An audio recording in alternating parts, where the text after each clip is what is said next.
you now, no? Kasi po naka-recording tayo. So I need to process the videos pa po and I can send it to you siguro later night or tomorrow afternoon po. Okay? So, ayun po, no? Any other questions? Baka may questions pa po tayo before we proceed to the next part sa afternoon session po natin. Also, siguro para sa mga hindi po nakasunod, I will share to you the file that I created para po hindi na kayo magmo-model ulit or magdo-drawing management ulit.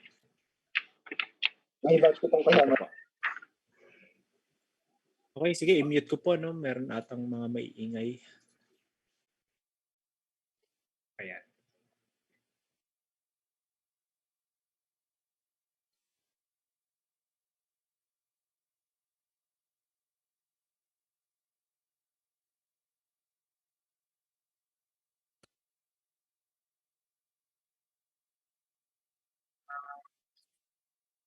Alright, so I'll just stand by here po kung meron kayong questions. Salamat po.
So, a total we have 84 participants.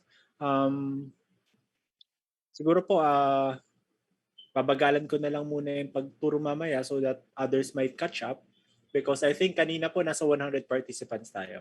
Okay? I cannot stop, I cannot wait longer kasi po baka po ma-disrupt yung training arrangement natin.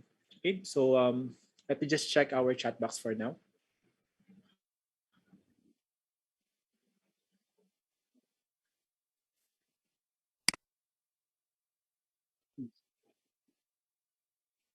All right.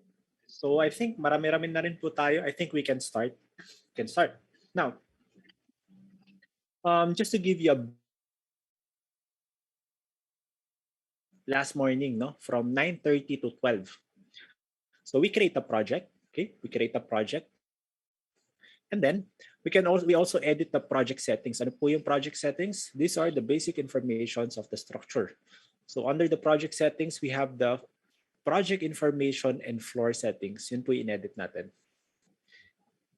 And then afterwards, we create a grid axis. So grid axis is our reference axis, our base coordinate, wherein we will align all our plans later on after the drawing management. And after we create our grid axis, nag-drawing management po tayo, 5 steps. Remember, 5 steps. Type natin. First is add the drawing. Second one is delete unnecessary drawing. Third one is to scale the drawing. Fourth is to split the drawing. And 5 is to relocate. Okay, relocate. Add the drawing, delete excess files, scale the drawing first before splitting and isolating it. And then afterwards, we will align and relocate it into our recently created grid axis. All right? So yun lang po yung steps na ginawa natin or yung discussion na meron tayo this morning. Now, the real modeling will start this afternoon. Okay? We will now start in the modeling of the structures, no? So I will first discuss columns. Columns po muna tayo. Okay? Columns po muna tayo and I will discuss it for the next hour. Okay? For the next hour, columns po muna tayo. And then after that, 45 minutes for the beams and 45 minutes for the slabs. Okay? So matatapos po tayo maybe around 3:30, no? And then, we will have a break. Mag-break po tayo ng around 15 minutes. So, from 3:45 to 4:30, mag-staircase po tayo. And then lastly, ika-calculate po natin lahat ng values. Alright? So, that is our workflow. Let's now start with modeling of the columns. So, I'll just go back to my TAS software. Okay. So, in modeling the columns, after we secure the drawings, the first thing that I need to do is this. Okay. Every time you create something, kailangan po, or we create an element, kailangan po, before tayo mag-model, make sure that you are on the right floor. We remember before that we can only draw one floor per instance. So, i-identify niyo po, saan po kayo magdodrawing? Sa roof depth po ba? Sa first floor or sa ground floor? Okay? So, magdodrawing po muna ako sa ground floor. Alright? So, drawing muna tayo sa ground floor. The next procedure is make sure that you overlay the correct plans. Okay? Ano pong plano ang ititrace natin? Okay? So, since we are modeling columns, of course, I'm particular to the framing plan. Okay? Doon ko po hanapin yung columnation natin na ating structure. So, at page 2, we can find the ground floor framing plan. So make sure that this is overlaid. Okay? This is the isolated and relocated ground floor framing plan. This is what we want to use. Okay? Sir, bakit hindi ko pwede ko mang gamitin yung first page kasi may ground floor rin doon? You don't need to use the earlier, the original page earlier kasi po, hindi pa po ito nare-relocate. Okay? And ang kailangan lang natin is yung ground floor. So, nag-split na po tayo ng ground floor and naka-relocate na po siya. So, make sure that you overlay page 2. Alright? Ground level, page 2. Now, in creating a model, in creating a column and element, what we'll do is this. I will first go to the element navigation bar. So, kung natatandaan niyo po, upon creating an element, for a component, go to the element navigation bar and press column. Now, after that, go to the first layer of the column. First layer of the column. So ano po yun? Go to the element list and create a new column. Okay?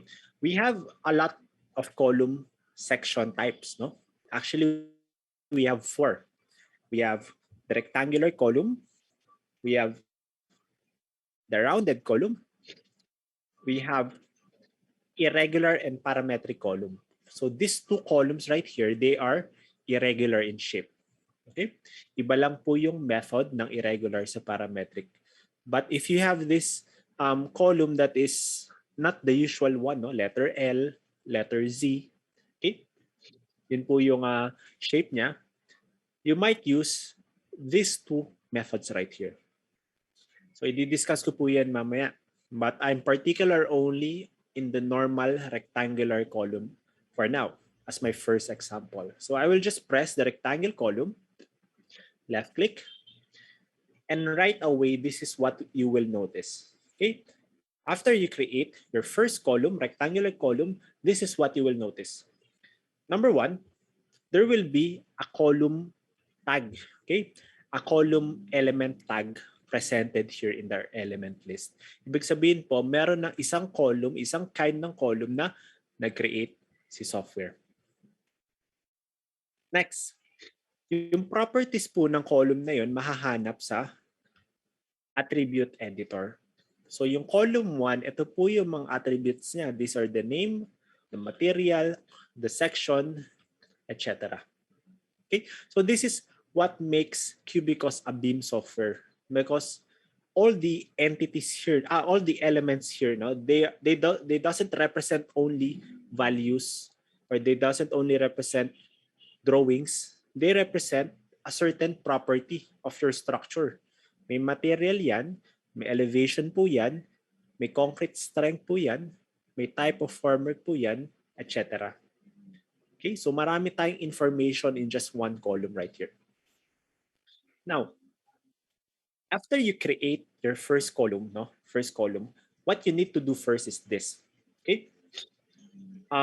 You need to edit first the properties of the column. Syempre, hindi po muna tayo maglalagay ng column. Kailangan i-edit po natin yung properties ng column. Okay? So, ang gagawin po natin is this, no? I will go to the attribute editor.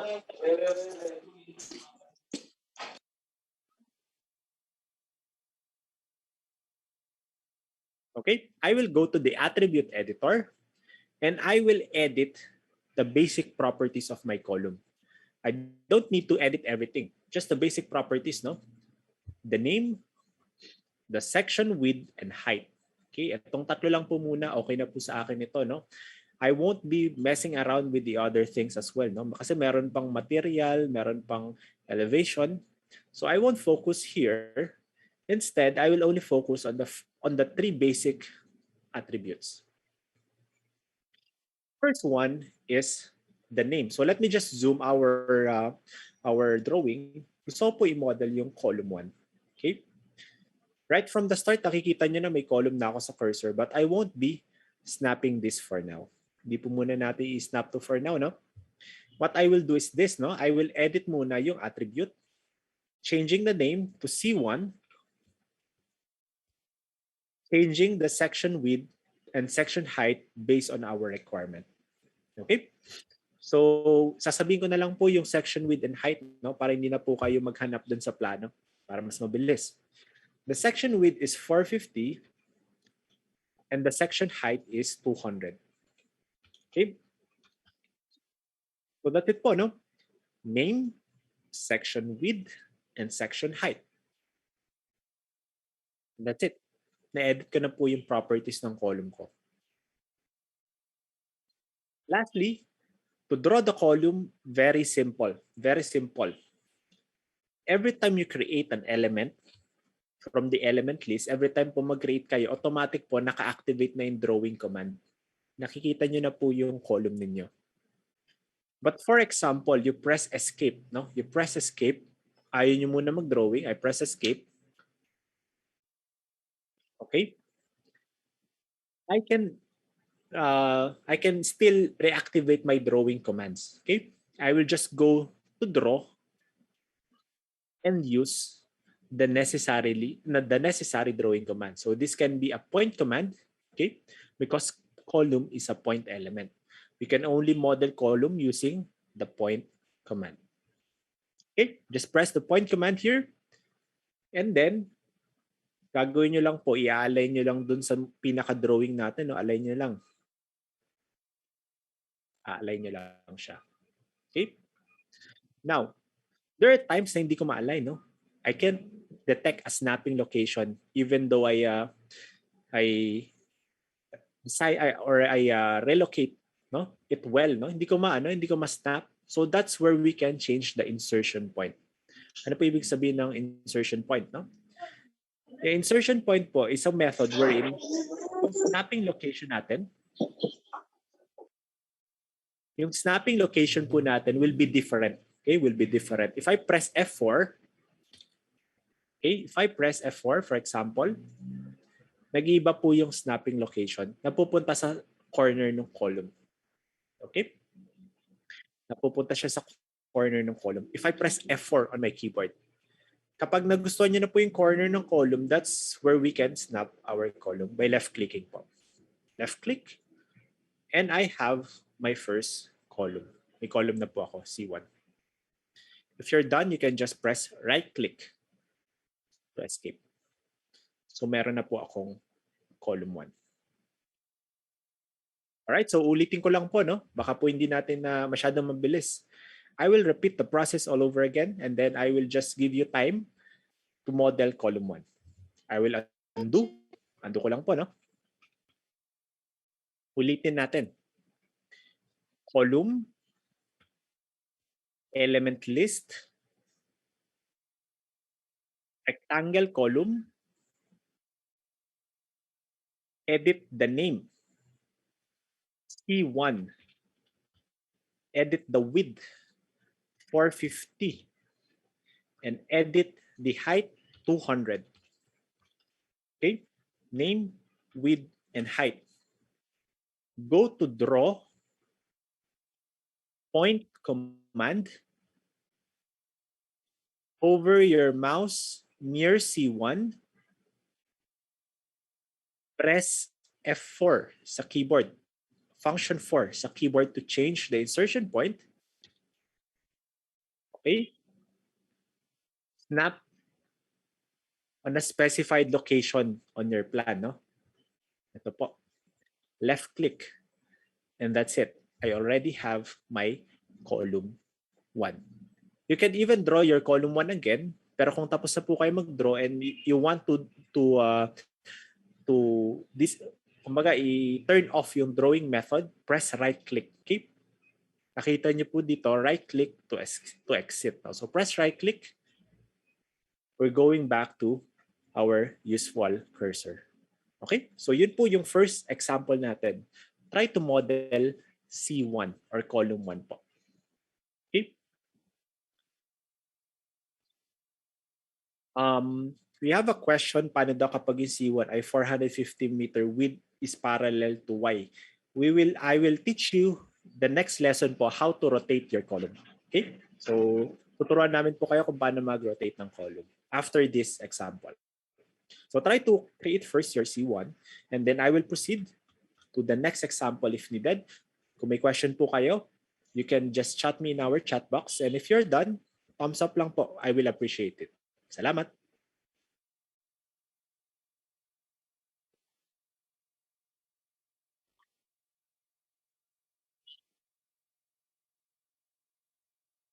Saan po galing yung drawing? Gawin po dun sa in-upload natin, yung binigay po naming training materials.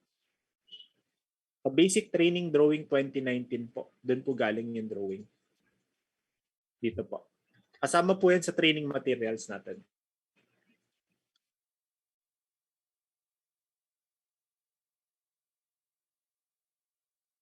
Mamaya na po tayo gagamit ng auto-identify. No? Let's try to make things manual muna para po alam po natin yung process. Okay? Kasi minsan kasi auto-identify, it is, kumbaga, it is case-to-case scenario. May mga times po na hindi kaya i-auto-identify ni software. But of course, if we have a chance, doon po tayo mag-auto-identify. So, don't worry po. No? Later, hindi natin mo-model to isa-isa. No? We will only model 3 columns. Tapos mamaya mag-auto-identify na tayo para sabay-sabay na lahat in just 3 simple steps.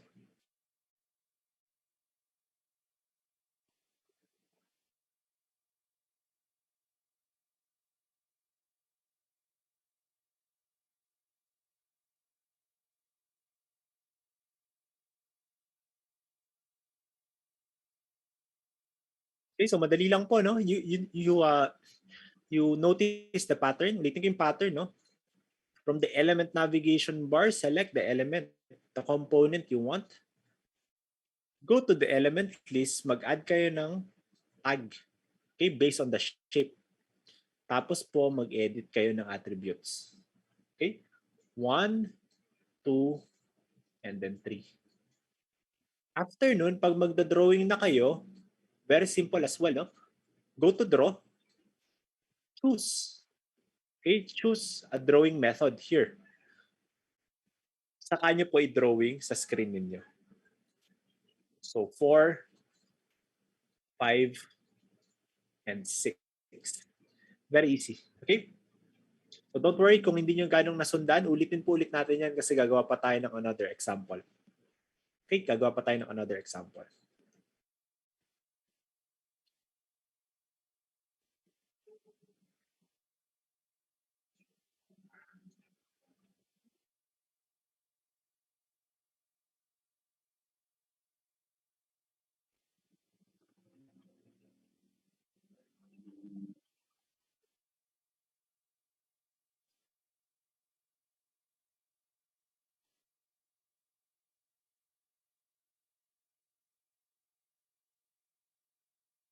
Now, maybe how about the others po?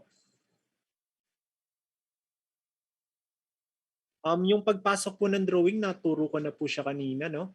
I'm sorry, I cannot repeat the process again kasi po masyadong mahaba, no? Our training will be offset. Baka po ma-delay tayo. So what I will do is this. I will just send you my file para po makasunod tayo. So send ko lang po yung file para makasunod tayo. Sa mga hindi po nakapag-drawing management, kindly use this file na lang po. Kindly open this file.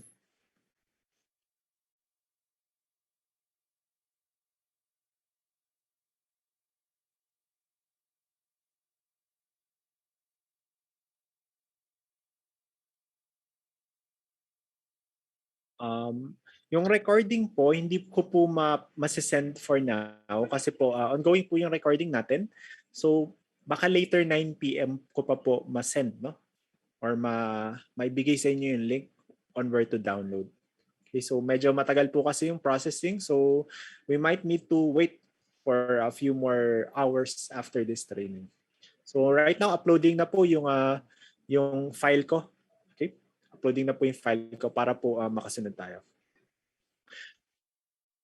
Okay, wait na lang po sa chat box. Now, let's proceed. Let's proceed to our second example. So pangalawang example po. Now, the second example is may nagtanong po ng isa, no, paano daw kapag yung 450 along the Y or along the height, no? So, meron nag-iisip sa inyo, most probably iniisip nyo, sir, palitan ko na lang kaya yung section width saka yung section height, no? Pagbalik ta rin ko na lang. Kunyari, 200 by 450. Nakita nyo po, no? Oops, sorry, masyadong mataas, no? Nakita niyo po, tumayo na siya. I just changed the section width to section height. No, I will just, kumbaga, swap them, no? Swap the positions of the width and height. Tumayo na siya. Okay? While this is possible, I don't recommend you to do this, no? I will explain later why, no? Kasi meron pa pong technicality inside swapping of section width and section height. Okay? May concept pa po tayong ituturo. For now, gusto ko lang pong ituro sa inyo yung basic principles of modeling. Okay, so I will just undo it. And then we will now try to model C3. Okay, C3 located here po. Located here po ang C3 natin. Sa gitna po ng grid D and grid E. So what I will do now is I will try to model C3. Same procedure, no? I will go to column, create a rectangular column named C3. Okay, I will edit the section width to 450, okay, 450 by 200 rin po. Okay? Wag niyo pong gagawin 200 by 450 kasi po gusto nating maintindihan how we rotate columns. Okay? How we rotate columns.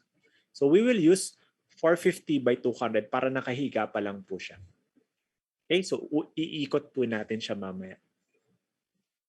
Now, this procedure is somehow clear po is magda-drawing na po ako, no? The drawing procedure is the same, pero may dadagdag lang po tayong konting step, no? Konting step lang po. Under the draw, press the point drawing, no? Because column is a point element. You can only model columns using the point. So napapansin niyo po, iba hindi natin mapindot, no? Hindi po natin mapindot yan kasi point drawing lang po yung pwede gawin natin. So I will use the point drawing. I will hover my mouse near C3.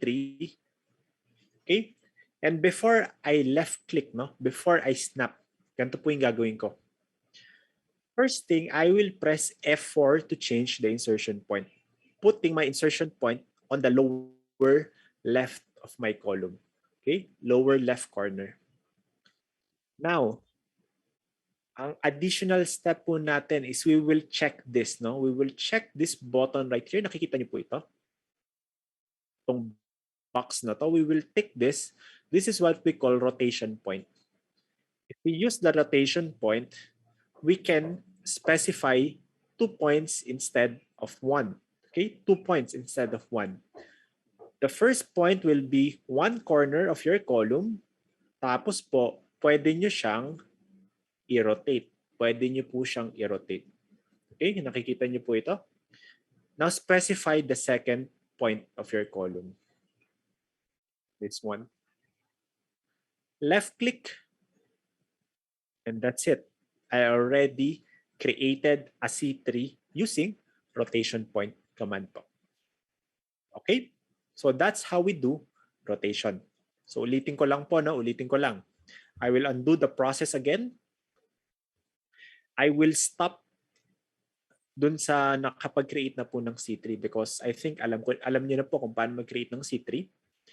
I will again go to draw and use the point command. I will check the rotation point F4 to change the insertion point. Function 4 po sa keyboard. Specify 2 points. And then, drag lang po hanggang sa makuha nyo yung orientation. Okay, so I highly suggest do the rotation instead of swapping the section width and section height. So i-explain ko po kung bakit mamaya. Okay, explain ko po kung bakit mamaya.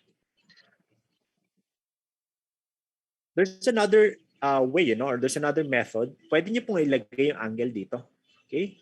Pag nilagay niyo po yung angle dito, 90 degrees, nakatayo na yan. So pwedeng angle, pwedeng 2 points. Kayo po ang bahala. No? Kayo po ang bahala. Pero I suggest 2 points. No? Kasi minsan, ang hirap pong kunin. No? Kukunin niyo pa yung angle dun sa CAD. Magme-measure pa kayo. So mag 2 points na lang kayo. Alright? So that's it po for our second example. Okay? Second of third example po. Okay? Of 3 examples. So I will give you guys time to model C3 na nakatayo. And then kung may questions po tayo, please feel free to chat me. No? Related po dito sa column drawing sana. Okay? So yun lang po. Maraming salamat po. I'll just wait for you guys to finish. Thank you.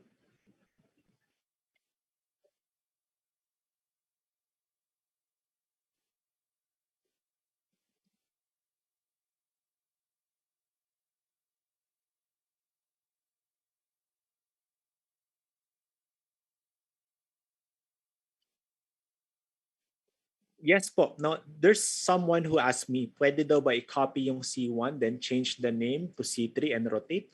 Pwede rin po. No, pwede rin actually. Meron po tayong mga copying buttons dito. Okay, pwede kong gawin is parang CAD lang, no? Sa sample lang ko lang po, no? You don't have to do this. Select C1, right click and copy. So copy nyo lang, no? Copy nyo lang. Snap and then copy. For example, dito sa taas. Escape. So na-copy ko na tong C1. Ang gagawin ko na lang is, sa-select ko yung C1, select, and change the name to C3. Pwede rin naman, C3. And press enter. So kinopy ko siya, pinalitan ko rin yung pangalan. Afterwards, i-rotate ko na lang. So select C3, right-click, and rotate. Okay, so i-rotate nyo na lang po. Same procedure po, iikot nyo lang siya. Specify 2 points, then ikot nyo siya. Okay? Medyo lengthy lang yung procedure niya. Pero kung marunong po kayo mag-CAD, parang same idea lang rin on copying, renaming, and rotating. So I suggest just siguro create na lang another element and then draw it manually po. Alright? So if you know how to model in CAD, in other BIM software, it's easy for you to copy and rotate po.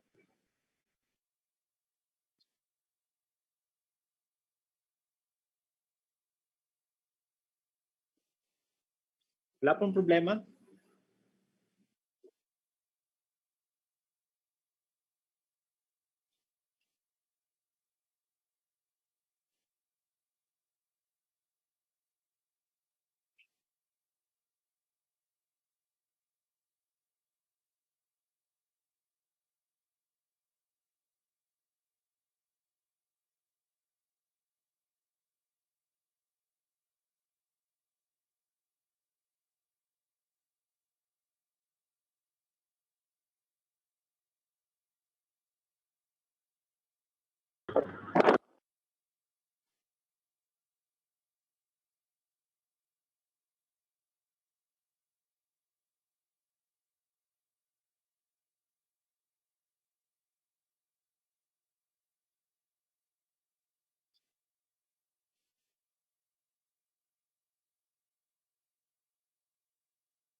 Okay.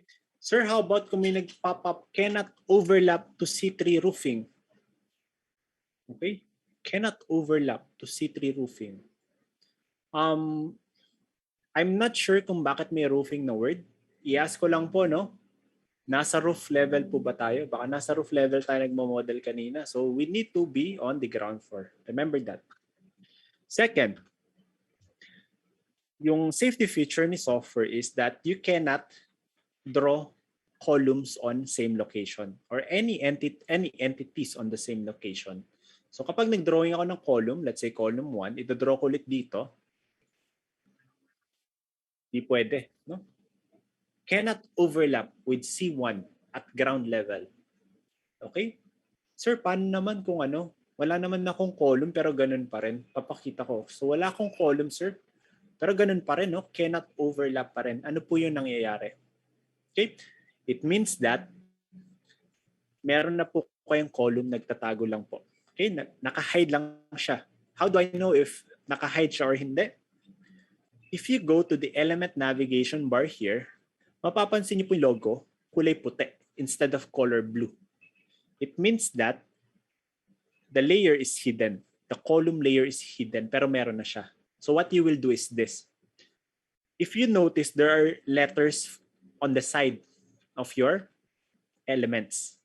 If I press C on my screen, no? C, magpapakita po yung column. Ibig sabihin, nakatago lang siya.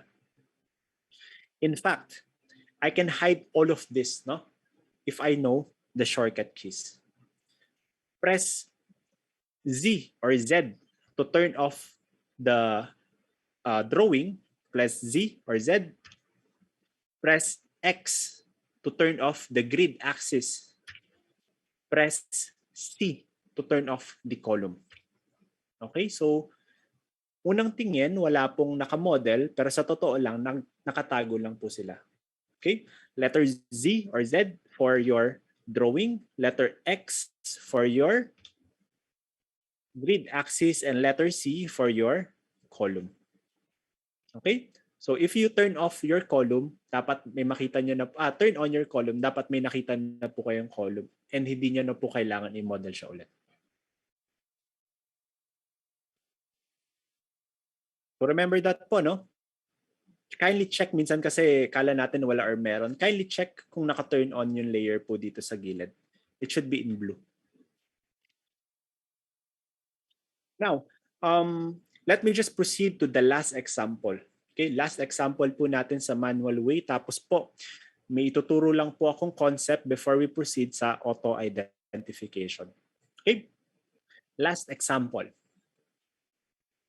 If you go to grid number 6, between D and E, may makikita po kayo near the stair na column 14. So this is an L-shaped column, C14. Okay? So what's special about this, no, sa C14? Ano po yung special sa C14? Yung C14 po, this cannot be modeled by the normal rectangular element kasi letter L po siya. So what we will do is we will use another kind of column element. Okay? We will use a parametric column. Anything that is not circular or rectangular, okay, sorry for that. Anything that is not circular or rectangular, we can use the parametric column. So ipakita ko lang po sa inyo, no? Again, the procedure is just repetitive. Go to column, click parametric column instead of rectangle. Tapos po, ang gagawin natin is this. We will just find the exact shape that we want. So meron na pong template si software. We have these L shapes right here. We even have other shapes. Letter T kung gusto nyo. Letter cross shape kung gusto nyo po. Linear, yung normal rectangular, but iba po yung centroid. You have the Z shapes, the end column shapes, or the wall columns. So marami po tayong types of shapes, no, na pwedeng gamitin for columns. In fact, Kung wala po kayo mahanap, you can even draw your own column shape. Okay? Meron po dito, no? Irregular column. Same idea. If you have column size that is not rectangular or circular, you can use the irregular column. So I can even draw my own shape, no? Nyari star. No? I'm not sure kung merong ganyan. Pero you can draw your own column shape actually. Wala pong limit. Okay? Automatic po gagawin ni software yan.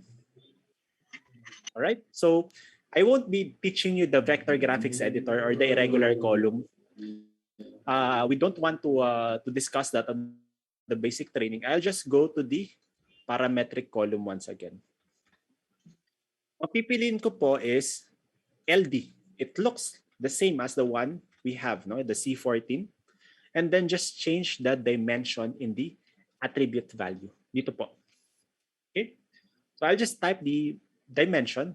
So you can refer to the big image preview below kung ano po yung mga tinutukoy niyang dimension. So this is letter A, B, C, and D. So ang gagawin ko lang po is this one. No? I'll just change the value. The value of A is 200, then 250, then 250, and then 200. Okay? So before I press OK, kindly copy first. Copy nyo po muna yung mga values natin before I press OK and draw the C14.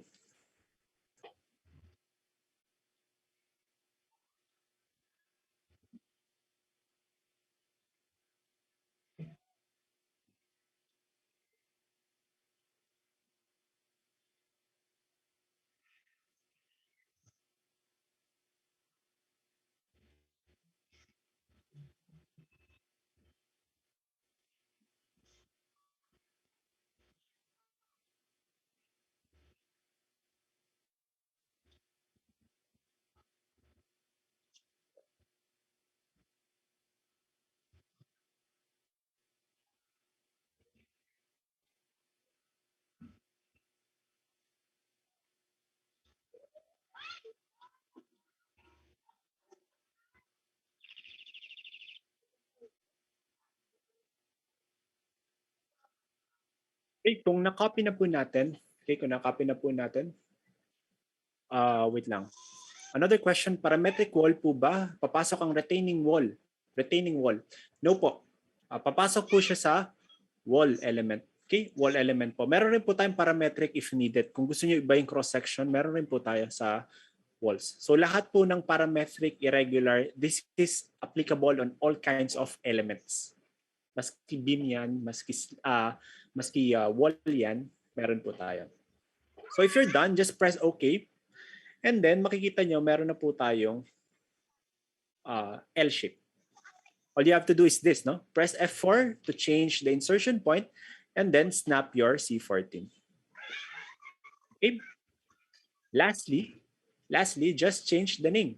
Change the name, no? Gawin nyo lang pong C14 para naman tama yung pangalan and you're done. You already have your C14 here. So that is the last example. Okay, that is our last example in manual method. Basically, if you know how to model, no, those three, alam niyo na po mag-model ng iba, no? Very straightforward. If you need round column, just select a round column and then draw using a point command. So napakadali lang po ng pag-model ng column. Before I forgot, kung nagkamali po kayo sa section, this one, ang gagawin nyo lang po is pupunta kayo sa attribute editor ng C14. Okay, just select C14 and then attribute editor. Press nyo lang po itong image button. Babalik po dun sa pag-edit ng dimension. Okay, so yun lang po yung ating topic for the manual method of columns. I will just wait for you guys if you have further questions about manual modeling before I proceed with discussing of concepts regarding the attribute editor. Kasi po hindi pa po tayo ganong nag-explore sa attribute editor. This one, it's a long conversation. Pero kung gusto ko na po kasing i-explain sa inyo because this concept is useful on other elements as well. Alright? Maraming salamat po. I'll just stand by here if you have further questions.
Now, that's it po for our manual method. Kung wala na po kayong questions, no? Kung wala na po kayong maiisip na questions, I think we can proceed in explaining the concept. So, since nagmo-model na po tayo, siguro pahinga muna tayo sa modeling and I'll just explain to you a concept in our Cubicost platform. Okay? This concept is not just in TAS software, no? Pati po sa mga other softwares namin, kailangan alam niyo po itong concept na ito. Okay? This is very important and most of the beginner users are having a mistake, no? Not knowing this one po. So much better po i-explain natin sila. Okay. So first of all, I just want to give you an idea, no? Ano po kaya itsura ng model muna natin? Siguro mas maganda pala ipakita muna natin 3D because we are using a BIM software. So pakita muna natin ng 3D. So how do we view our structure three-dimensionally? Simple lang po. Zoom. Okay, your drawing space about this size, no? Ganito po kalaki. Go to the viewing shortcut toolbar dito po and press this dynamic view. If you press the dynamic view, this is what will happen. No? There will be a circle, okay, surrounding your structure. If you hold your left button inside the circle, hold your left mouse button inside the circle, you can tilt the structure. You can tilt the structure. Okay? Nakikita nyo na po yung column natin. If you hold your left button outside the circle, you can rotate the structure. Okay? Lastly, if you don't want or if you want to go back to the previous plan view or 2D view, just press the second button. Okay? So ulitin ko lang po, no? If you want to view your structure three-dimensionally, zoom at a certain size, no? Yung kung gusto niyo po kung gaano kalaking preview yung gusto niyo makita, siguro i-zoom out niyo muna and then use the dynamic view. Okay? Use the dynamic view. Okay, ito po yung dynamic view. Tilt inside the circle, rotate outside the circle po. Okay? So pwede niyo pong gawin 'yan sa ano niyo, sa side niyo. If you want to turn it off, press the second button. Now, the second button is also kumbaga dual purpose. If you press it again, babalik lang kayo sa kaninang 3D. Okay? Babalik lang po kayo sa kaninang 3D.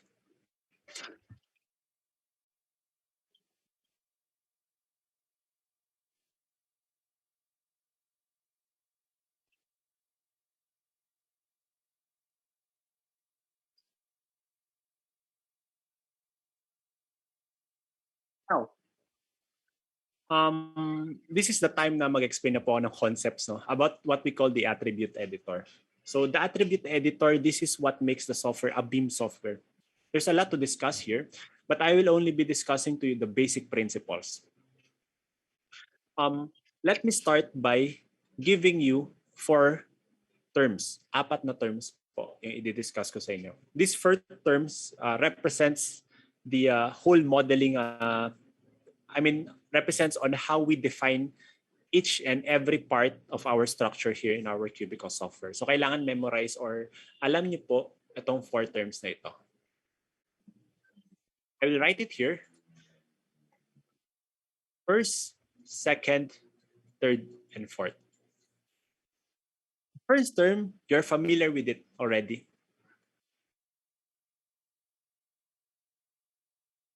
Okay, the first term is element. It's what we call element. Ano po ulit yung element?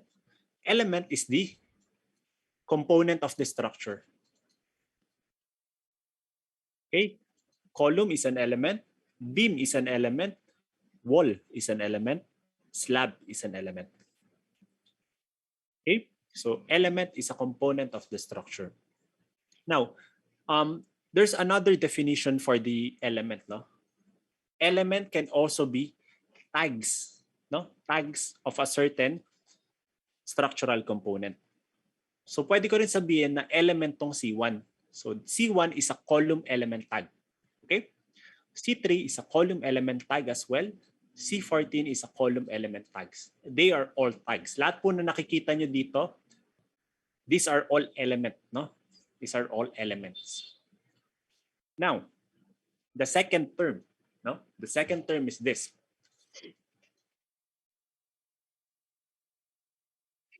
Entity. So what is entity? Entity is the representation, is the model of a certain element that holds the values. No? Sila yung naghahawak ng pinaka-values ng element na yun. What do I mean by that? This one right here, no? I will point this one right here. This is a column entity. Okay? Kasi model na po talaga siya ng C1. So kung merong entity, yung column 1 element, ito po yun, yung nakikita natin sa screen. Okay? Likewise, this one is an entity of C3. Okay? This one is an entity of C3. Nasa model na mismo siya and meron na siyang value. Meron niyang length, width, height, and other geometric properties po. Okay? Likewise, this one is an entity of C14. Okay? Now, if I were to mix things up, no? Let's say I will create another C1. I will draw another C1. Just to sharpen our understanding, I will create another C1. Mag-create po ako ng C1 dito. Now, ilan na po yung entity natin? Okay? At ilan po ang element natin when in terms of C1? Okay? In C1, we only have one entity. Okay? Isa lang po yung entity natin, C1 lang siya. I'm sorry, element pala, no? Isa lang po yung element natin, C1 lang. But in terms of entity, we have 2 entities that represents C1. So ito pong dalawa na to, they are 2 entities or 2 models representing C1. Okay? So remember that element is the actual tag. It's the actual component. No? It's the name of the component. Entity is the model or the representation of that specific element that holds the values. Now, since we discussed the first two concepts, elements, element, entity. Let's proceed to the last two. Okay? Last two naman po tayo, third and fourth. The last two is related to the first two concepts. The number 3 is public attributes. Public attributes. And number 4 is private attributes. No? Private. Now, Public attributes are attributes that is common in all elements. Private attributes are attributes that is specific to a certain set of entities. Okay? So medyo nagkakagulo na, no? Public, private, element, entity. Let's say for example, okay? Let's say for example this one. I will give you an example. This is C1 element. Okay, this is C1 element as well. Both of these are entities of C1. Now, if I edit the public attributes, the attributes in color blue in our attribute editor, sabi sa definition kanina, these attributes are shared on all elements. Okay? So, kumbaga, kapag pinalitan ko yung dimension nito, let's say section height, I will make it 400. Let's see what will happen.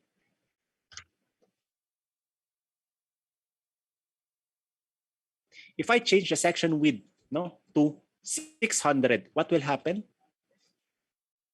Both of them will change to 600. It is because public attributes or attributes in color blue are element specific. It doesn't matter what entity you are, kahit gaano kahaba or kaiksi, kung ano yung location, ano yung dimension, ano yung specific properties, basta C1 ka, mag-a-apply sa'yo yung mga attributes that in color blue.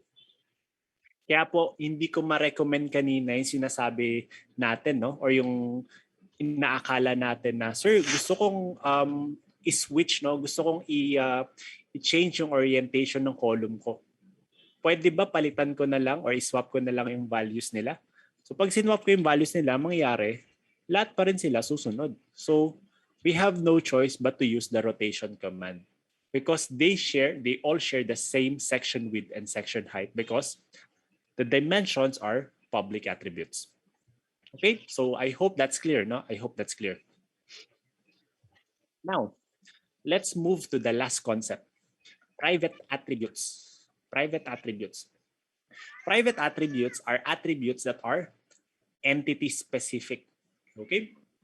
These are the attributes in color white or color black. Depende po sa complexion ng software ninyo. Sa akin po, color black. Baka po sa inyo, color white. Okay? Basta hindi po yung blue. No? Ito mga attributes po na to, ang requirement namin is kailangan i-select nyo muna yung entity na babaguhin ninyo. Okay? Kailangan nyo muna i-select yung entity na babaguhin ninyo. For example, mag-agree po ba kayo na ang height ng column can be different, no? Kahit parehas po yung column tag. Okay? Kahit C1 yan, kunyari may dala tayong C1, pwede naman kasi isang height ng isang column natin mas mababa compared sa pangalawa. There are instances na nangyayari po yun. So that's why we associate elevations or heights of columns as private attributes. Okay? Because that is entity specific. By default, ang column po natin, ang height niyan naka-base sa floor height. Okay? 4 meters po yung height niyan, naka-base sa floor height, dun po sa project settings. Paano po pag gusto kong iangat, no? Pataasin yung column na to or pababain yung column na to? Paano kapag mas maliit to, no? Maybe this is a planted column or this is a column for a mezzanine floor or a slab in the middle of the floor. How do I change the height of this column? This is the requirement. Since private attributes are entity specific, you need to select the column first. Select the column or the entity first before you edit the elevation. Okay? So, i-try natin i-edit yung elevation, no? For example, babawasan ko to ng 2 metro sa taas. 2 meters. Ayun. Lumit yung sinelect lang natin. No? Hindi tinignan ni software kung ano yung pangalan, kung anong entity siya. Ang inalam lang po ni software kung sinelect mo siya. Okay? For example, sinelect ko, instead of nag-minus ako ng 2 meters, no? Nag-add naman ako ng 2 meters. Ano kaya mangyayari? Plus 2 meters. Angat naman po ng 2 metro mula sa taas. Okay? Paano sir? Gusto kong yung baba naman i-extend ko sa ilalim ng 2 metro. How do I do that? Again, select the column. Instead of editing the top elevation, because this is the top elevation, ito mong nasa taas, no? I will edit the bottom elevation. The bottom. So, ang gagawin ko po, magma-minus ako ng 2 meters. Okay? Sir, bakit hindi plus? Kasi dadagdagan natin. Bakit minus? Okay? Minus po kasi we are talking about elevations. And signs have something to do with the direction. So if I put -2, iilalim siya because yung negative po kasi is going down. Okay? Kaya po, nag-extend yung column natin sa ilalim. Okay? So that is a short preview no, ng concepts in the Cubicost software. We need to understand the terms element and entities, public and private attributes. Last review, elements are tags or components of the structure. Entities are representation of that element in the model. Private attributes are entity-specific attributes. You need to select the attribute first.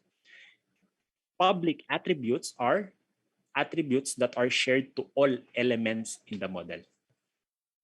Okay, so yun lang po ang gusto kong i-discuss and actually that's it. No? That's it in modeling the columns manually.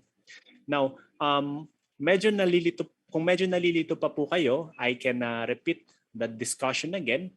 But if you get it right, no, kung medyo naintindihan niyo po, you can just type thumbs up or understood, no, on our chat box po. Para alam ko lang po kung malinaw yung pagkaka-explain ko. Kasi minsan dito nagtatagal sa concepts po na ito. Tingnan ko lang po yung chat box natin. May nagtanong lang how to tilt the structure po ulit. Paano po mag-tilt ng structure ulit? No? Dito po. Dynamic view and then hold your left button. I-tilt nyo lang po no? Sa loob. Ayan. So ganun po tayo mag-3D. Tapos press escape or right click para mag-snap na po siya dyan. Right, so thank you for confirmation. Buti naman po malinaw. Minsan di ko na alam kung ano yung sinasabi ko. No? So, you will appreciate it more if you will model some other structures like beams, like slabs. Kasi ganun rin po yung idea. Doon lang naman po nagkakatalo yung basic user sa mga proficient user. Doon sa pag-understand ng 4 concepts na yun. Now, actually we are done. We are done with the first part, yung columns po. Now, before I proceed to the beams po, mag-auto-identify muna tayo. So, I will show you the magic way. Ito po yung paborito ng lahat ng participants namin. Okay? Si software, kaya niya po mag-model ng columns or ng kahit anong structural elements automatically with just 3 simple steps. As long as maganda po yung quality ng drawing. Okay? Kaya po natin yan. That is the highlight, no? The advantage of the software. Before I proceed with auto-identification, may I ask baka po may questions pa tayo no? On the manual way or manual method of modeling natin?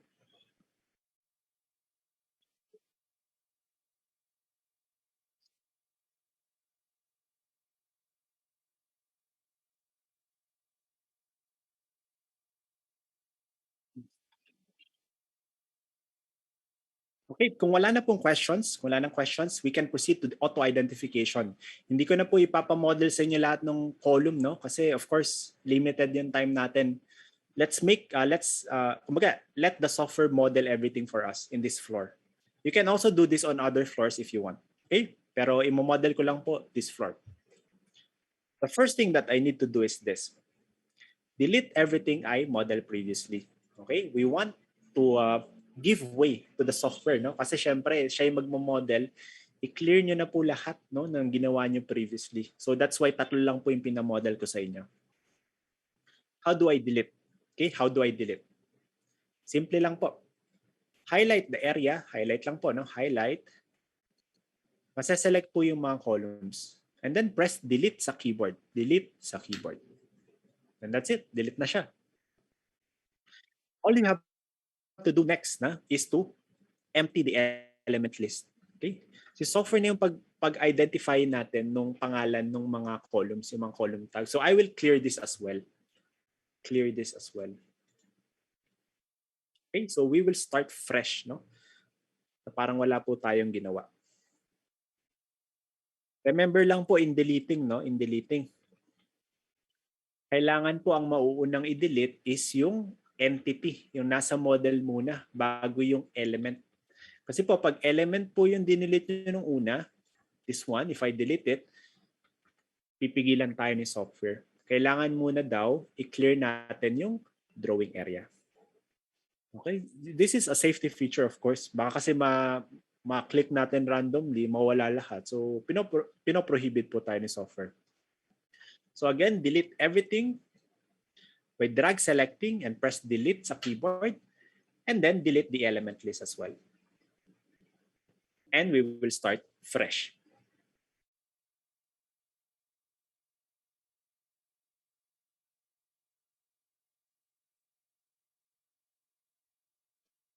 Now,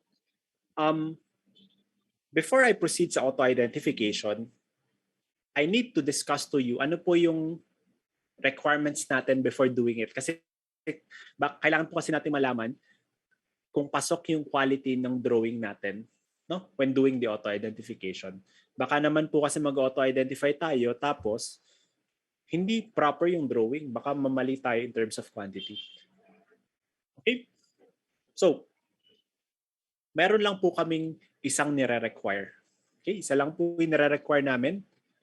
Actually, dalawa, no? Dalawa pala, I'm sorry. Dalawa lang po yung nire-require namin. And then, meron rin po kaming dalawang suggestion. Okay? 2 requirements, 2 suggestions. The first requirement is, kailangan po, yung format niya is CAD file, CAD. Yung drawing na in-upload natin is CAD or vector PDF. Ano po yung vector PDF? Siya po yung PDF na pinrint mula sa CAD file, yung may layer po. Okay? Kung scan po yan, hindi po kaya ni software. Okay? Only CAD or vector PDF. The second one, no? The second one is kailangan po natin properly scaled yung ating mga lines along the X and Y. Okay? Ibig sabihin po, proportion siya. Dapat yung column natin, kung 300 by 600 yan, kailangan yung width po talaga and yung height is exactly 300 by 600. Okay? Hindi po pwede yung column natin, hindi 300, sabi natin ano lang, 285 lang over 500. Mamamali yung dimension ni software. So kailangan saktong-sakto yung scaling. Okay? So this is what I meant by quality of the drawing. Kailangan maganda yung pagkakadrawing ng CAD operator or ng architect po natin. Okay? Now, this is our 2 requirements. Ito po yung dalawang requirements natin. There are 2 suggestions. These are suggestions. You can work with or without this. Pero I suggest, of course, suggestion nga po, no? I suggest na meron na rin po tayo or na nagawa na rin po natin ito sa ating drawing para mas mabilis po talaga yung pag-auto-identify. So the first suggestion is, kailangan po naka-layer. Maganda sana naka-layer. Ano po ibig sabihin na naka-layer? Yung columns may sariling grouping, di ba? Yung beams may mga sariling grouping. Okay? Yung walls may mga sariling grouping. Ibig sabihin po, lahat ng lines in terms of columns, in terms of beams, nasa isang layer siya. Okay? Nasa isang block siya. Para po mas madali mag-auto-identify. So sometimes kung sophisticated naman yung mga architects natin, most of the architects, no, naglalagay naman sila ng layering, no? Kung hindi maayos yung pagka-layer, we can just edit it on a separate CAD software if needed. Okay? So my first suggestion is sana naka-layer po. Okay? Another suggestion Okay, wala pong layer, sir. Wala talaga akong magawa, no? Hindi talaga naka-layer. If hindi naka-layer, sana naka-bicolor. Naka-color po siya. Ibig sabihin, lahat ng beams pare-parehas ng color, lahat ng columns pare-parehas ng color, lahat ng walls pare-parehas ng color. Parang ganun. Para kahit papaano, may groupings pa rin siya. Pero instead na naka-layer, naka-color po yung groupings niya. Okay? So this is my suggestion. 2 requirements, 2 suggestions. But since our materials is tailored, no, to do auto identification accurately, let's proceed with the auto identification procedure. Napakabilis lang po. Napakabilis lang. After you delete all the elements and entities inside your model, you will just go to identify. Identify. And then you will just follow the simple procedure. 3 steps lang po. 3 steps. 3 steps. Now, yung 3 steps po na to, sana hindi tayo hindi tayo nagmamadali. Make sure that dapat in order. Hindi po pwedeng i-skip natin yung isa kung hindi kailangan, no? Well, kung allow tayo ni software skip, pwede naman. Pero kung kailangan po siya, kailangan hindi po natin siya i-skip. Kailangan i-provide rin natin yung information na kailangan ni software regarding that step. Okay? So identify and then 3 steps. Let's proceed, no? Let's proceed with these steps. First step, pick sideline. What is pick sideline? I will press the pick sideline and then may lalabas po na window. Okay? May lalabas na window. Malit na window. This is what we call the entity selection mode. Nabanggit ko po kanina, meron akong dalawang suggestion. Either naka-layer yung mga column drawings mo or naka-bicolor yung column drawings mo. So in our training materials, parehas po siyang naka-layer, parehas rin po siyang may unique color. Actually, color pink po. No? So, pwede pong nating gamitin yung entity selection mode either by layer or by color. Okay? So ano po ibig sabihin nito, no? Ano pong ibig sabihin nitong entity selection mode na to?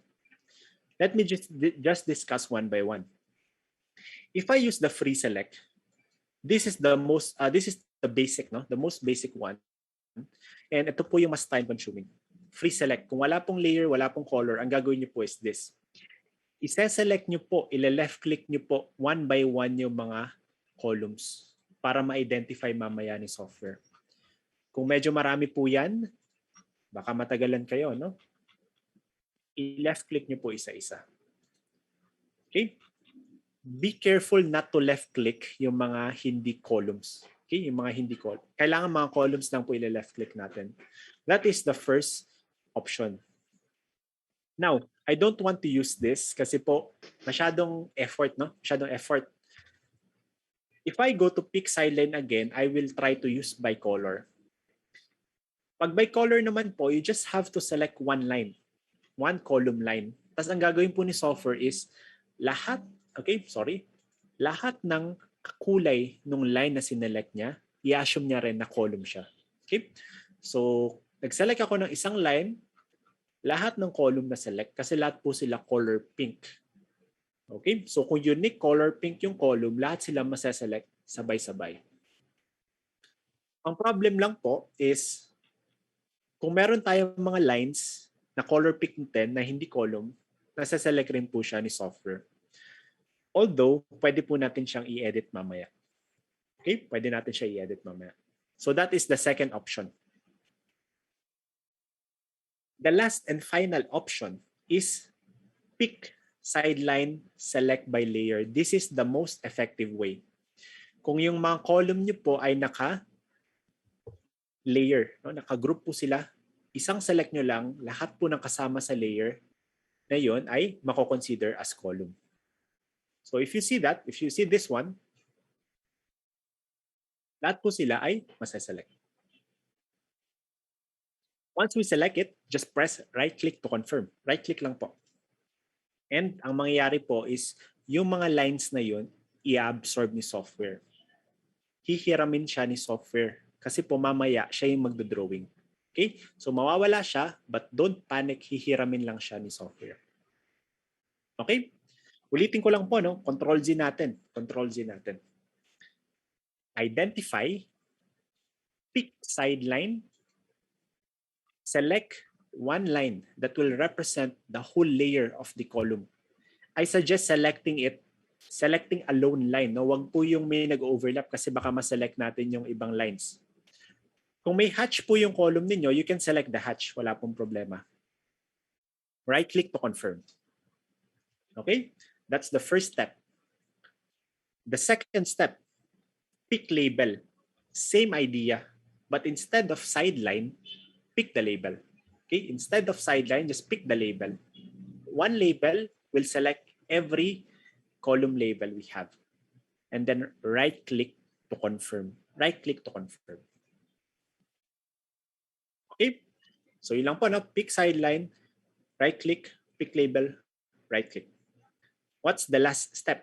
What's the last step? Last step po natin is to auto-identify. That is the third step. Ito po. Before I press this, I highly suggest check first, no? Baka naman mali yung pagka-pick mo, no? Mas maganda i-check muna para hindi tayo magpabago-bago mamaya. You can check the one you pick, no? The ones you pick by going to the layer manager. And then, check this pick layer. Uncheck the original layer. So, kita nyo po. Ito yung mga sinelect ko, sideline and label. So, mukha namang tama. Okay? Don't worry about this excess line. No? Matalino si software, hindi niya po gagawin column yan. If there are excess lines, matalino si software. Okay? If everything's correct, just press auto-identify and the software will model all the columns for you. It will be based on the dimensions of the drawing and the tags will be used as the element name. Okay? So ito na po yung column natin. Hindi na po ako nag-model. Si software na nag-model just by doing 3 simple steps. Okay? So ulitin ko lang po. No? Ulitin natin. Mas mabilis. Again, overlay ground floor. Go to identify.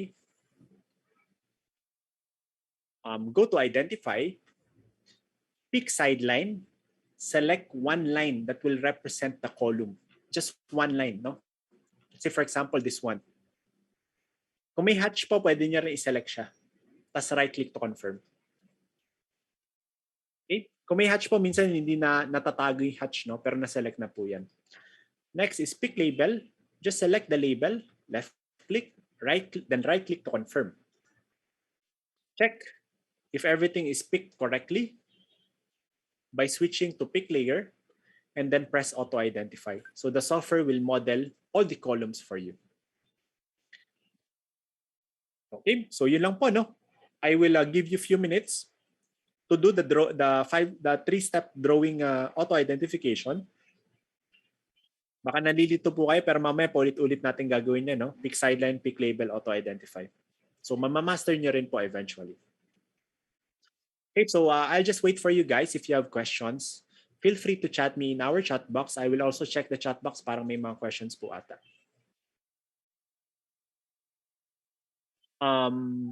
Hi, the columns didn't disappear when I confirmed. Okay lang po yun kapag hindi nag-disappear yung column. Especially po kapag may hatch. May mga instances kasi na yung hatch po kasi hindi yan nagdi-disappear. Masyadong mabigat yung lines, no? Ang ginagawa lang ni software is kinukuha niya lang po yung pinaka-outline ng column. Yung sideline, kumbaga. You can even check it here in the pick layer. Mapapansin niyo po, meron akong sideline. And this one is enough already. Okay? Basta makita niyo lang ang shape ng column, this is enough. Okay? Sige po. I'll just wait for the others. No? Kailangan po may column na tayo lahat. No? So imagine the possibilities as well. Yung beams, pwede rin. Yung kung may framing plan kayo.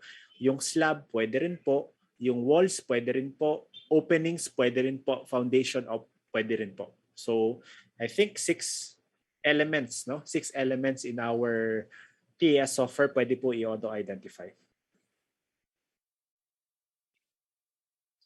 So ito na po yung natapos natin for our first example. So I'll just wait for you guys. If you have questions, feel free to park your questions in the chat box. I will just stand by here before we proceed to the BIM elements. So magbi-BIM na po tayo. Salamat po.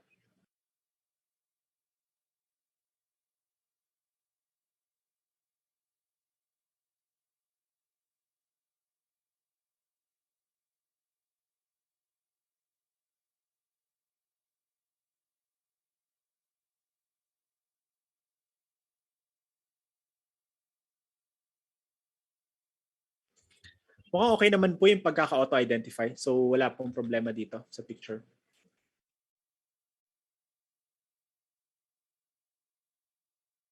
TAS po yung software natin. Take off for architecture and structure.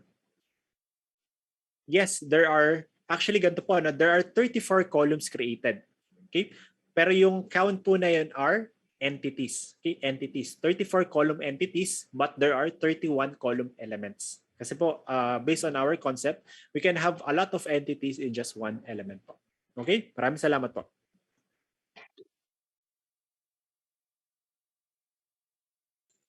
TAS po. TAS, ito po. Yes, tama po. AS, Architecture and Structure. So sa mga hindi po nakasunod, no? Sa mga hindi nakasunod, before we proceed sa BIM, I will just save my file. Tapos ito na lang po yung buksan natin para po makasunod tayo uh, on the next topic po. So i-upload ko na lang rin po dito sa ating chat box.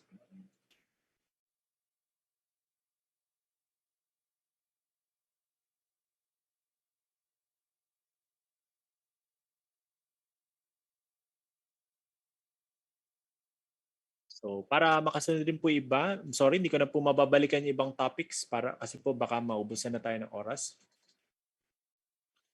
But I will provide you the recording mamaya po para maaral niyo po siya. Also, you can access our online training platform. I-plug ko lang po ulit, no? Online training platform. Go here. Just register. It's for free. Wala pong charges yan, no? No hidden charges. Okay? No hidden charges yan. Meron na po ako mga recordings dyan. Actually, I have 9, 10 recordings way back March. Same ano rin po, same topics rin po. Kaya lang, mas updated po yung software na gamit natin ngayon.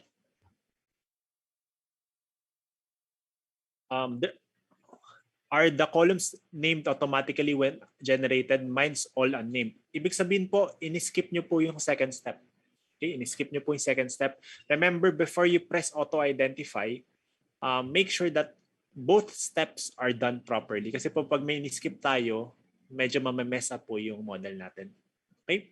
So kunwari po, no, gagawin ko lang, let me just undo this first. Di-delete ko lang to. Delete ko lang siya lahat. I will restore Pca Entity. So i-restore ko lang po ulit lahat, no, into its original state. Ituro ko po sa inyo ito mamaya, no. So for example, magpi-pick sideline ako. Pick sideline. Tapos na-miss ko po yung label, no. Nag-auto-identify kagad ako. Ang problema kay software, hindi niya alam yung pangalan. So manghuhula po siya. Ito po yung panghuhula niya. So ang gagawin niya lang, undo niyo muna. Tapos isingit niyo po yung pick label. Singit niyo po yung pick label. Okay, saka niyo po ulit i-auto-identify. So magkakaroon na po siya ng pangalan.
What you need to do po is this, no?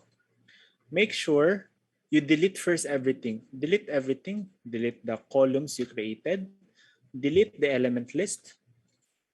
Delete everything first.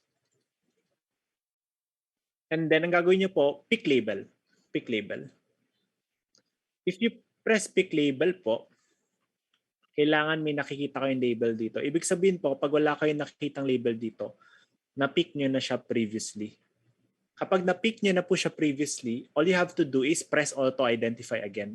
Kasi po, kapag nauna yung pick sideline, tapos auto-identify, tapos hinabol nyo lang po yung pick label, hindi po siya ma-auto-identify. Kasi po, nauna yung auto-identify. Okay? So, kailangan mauna yung first two before pressing auto-identify. Saka po siya magkakaroon ng column tag.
Alright po, no, actually part of our, nakalimutan ko pala, no, part of our training, sinabihan rin po ako ng manager namin, I need to teach you guys also paano kapag PDF yung gamit. Okay? Pag PDF yung gamit, same procedure lang po, no? Same procedure lang. Papakita ko lang sa inyo. You don't have to do this. Paano po pag PDF yung gamit natin? Oops. Pag PDF po yung gamit natin, same procedure. Upload lang po PDF, no? Just make sure that this is a vector PDF. It means that it has layer. Okay? So, ground floor PDF. So, PDF po itong i-upload ko. So, i-manage ko muna yung drawings, no? Manage muna natin yung drawings.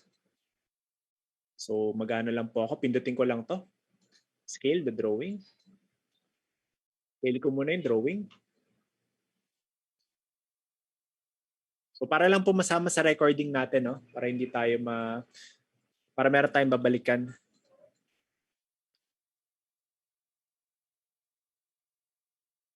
Ayan.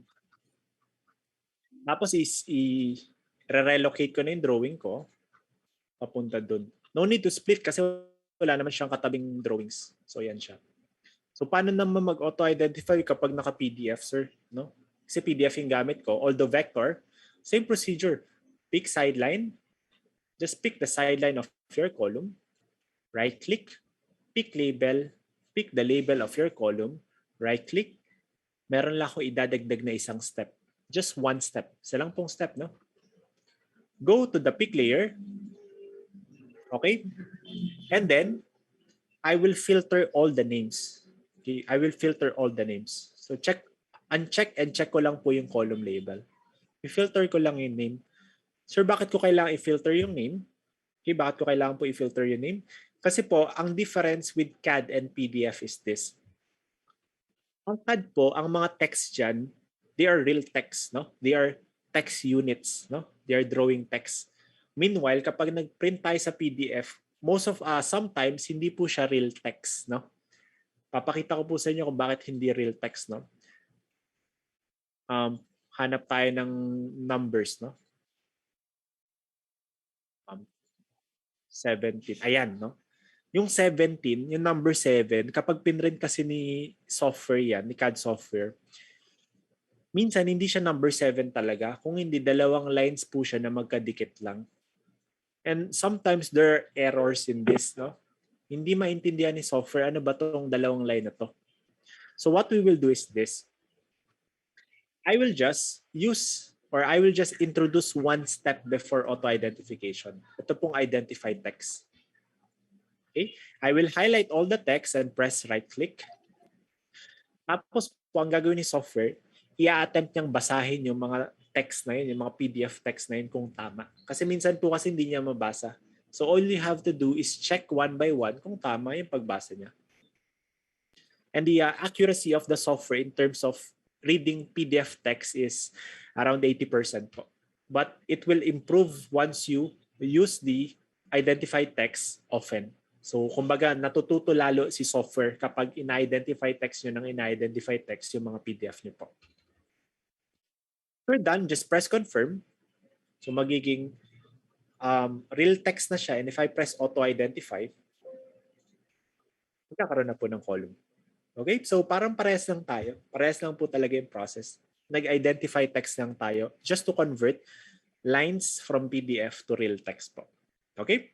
So siningit ko lang po ito para extra knowledge. No? You don't have to do this. Now, I just, kaya po namin siningit yan because we know that usually mga clients kasi, they find the value of the software kapag iba yung material. Minsan kasi talaga PDF, usually pag bidding naka-PDF. Pag scan po, wala tayong magawa. Wala tayong auto-identification. Kasi it's picture, no? It's picture. It's basically a picture. Although kapag scan naman yung PDF, ang kagandaan ni software, see this one, the intersection point. Kaya mag-snap ni software sa mga intersection ng picture. Naintindihan niya po yung mga intersection ng mga lines. So, kapag magmamanual tayo, kahit pa paano, mas guided tayo kasi meron tayong intersection picture. Alright, so that's it for our columns. So tumagal po ako ng 1.5 hours. No? Okay lang po yan. Actually, yung 1 hour medyo best case scenario na. Usually, we spend 1.5 hour, minsan 2 hours on just columns alone for the students to learn yung basic principles of modeling. Because if we proceed to the other elements like beams and slabs, parehas na lang po yung gagawin natin. Okay? Parehas na lang po. Let me proceed sa beams. No? Beams naman tayo. Let's go to the beams. Okay. So in modeling the beams, just a reminder. No? Just a reminder. Again, before you model the beams, make sure that you are on the right floor. You're on the right floor, ground level. And you are on the, you overlay the right plan. No? This is the ground floor framing plan. So nakikita po natin yung mga beam lines. Now, in modeling the beams, it's just the same as columns manually. Okay, iba lang po yung drawing procedure.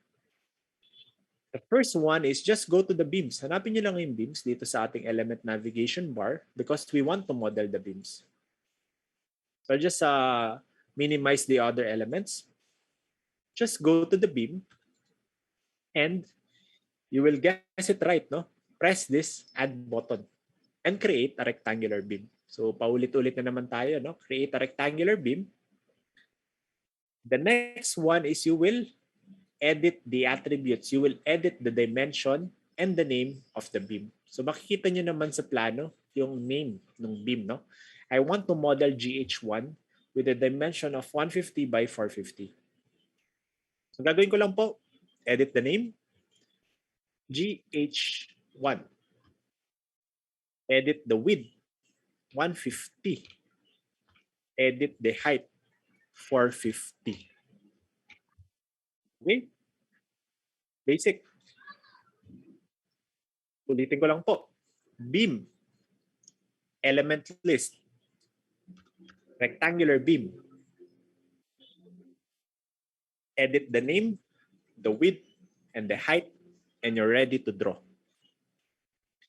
In drawing the beam, yung column po kasi, if we will to understand, no, ano po bang properties ng columns in terms of drawing? Columns are point entities, no? We use point to draw the column entities. How about the beams, no? How about the beams? Beams are linear entities, no? Kasi meron siyang length, no? And the length is dependent on the span. Kasi yung length ng column nakadepende sa floor height. Yung length naman ng beam, nakadepende sa span kung ano po yung ito-drawing natin. So I will use the line commands we have right here. We have a lot of line commands here. Okay? I will only discuss yung first three, no? Yung three basic line commands po. The line, the rectangle, and the 3-point arc. So yun lang po muna ang i-discuss natin for our basic training. Let's use the line command. And if you know how to model in or you know how to draw in CAD, no? So madali lang, just tap the first point.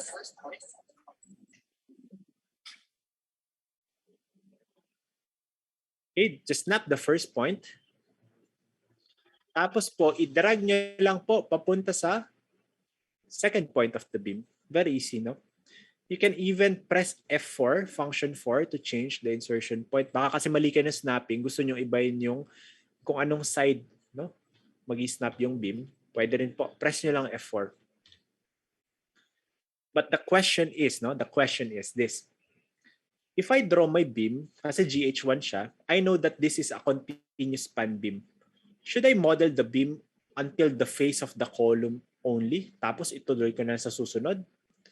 Should I model the beam from the middle of the column, establishing the support? Or should I model the beam hanggang sa dulo? So what is the correct answer? Ano po yung correct answer dito? Okay? There's no right or wrong answer actually. You can do whatever you want when modeling in TAS.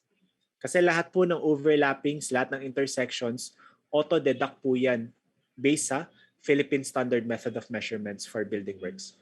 Okay? Pero kung lahat po ay tama, ano po yung recommendation ko? Okay? Ano po yung recommendation ko? I will recommend you guys to draw the beam straight hanggang pinakadulo. Hanggang pinakadulo po. Kung saan po magtatapos yung last span. Okay? If you left click, pwede nyo pa po ituloy yung beam. Okay? You can continue the beam on other directions. But if you press right click, it will end the drawing command. So right now, I already have my first beam. Ito po yung beam ko. Basically, kapag nagbabasa tayo ng framing plan, yung mga biga nasa ilalim ng slab. So kaya po naka-align siya on the floor bottom elevation.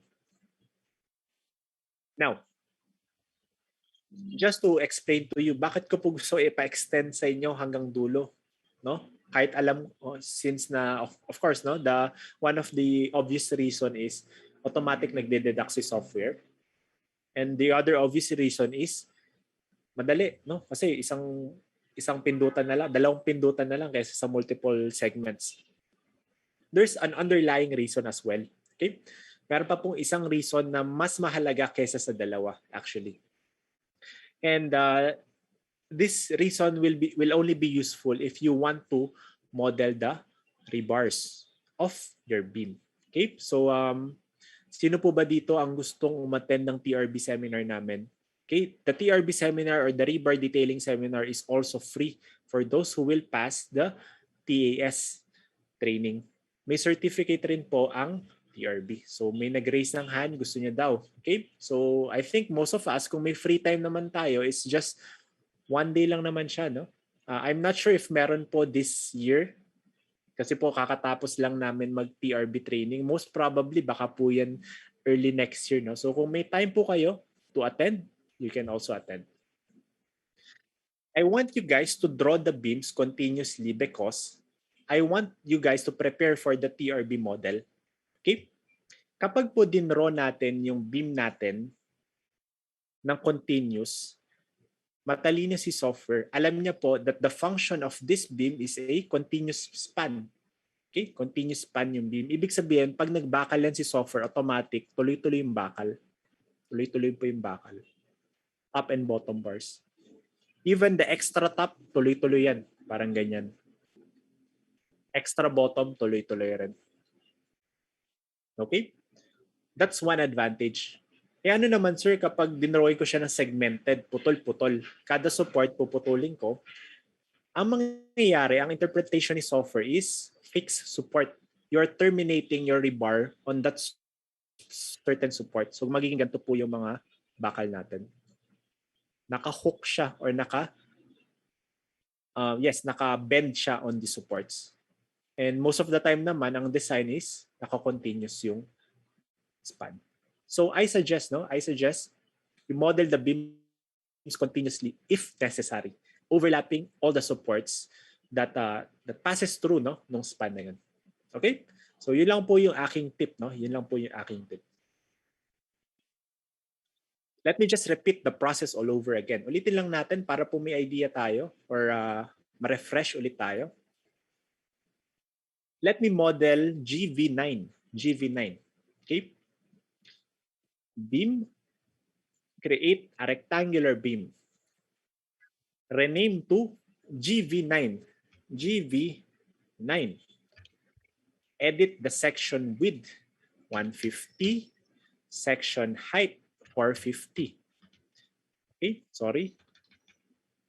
And then use the line command to draw GV9.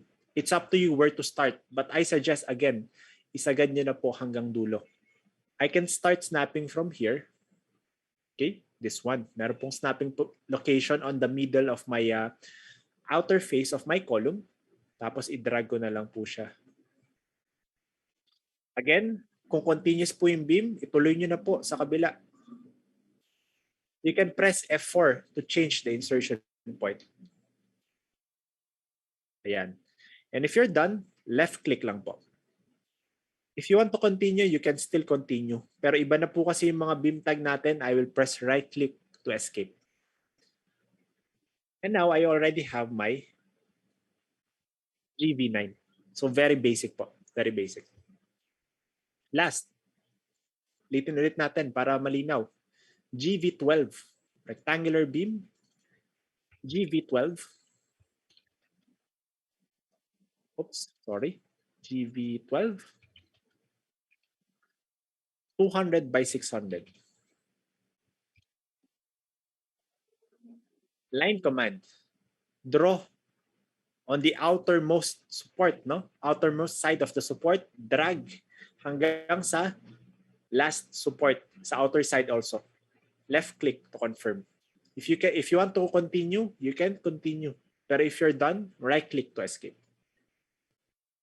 Okay, so binigyan ko na po kayo ng 3 basic examples of our beam.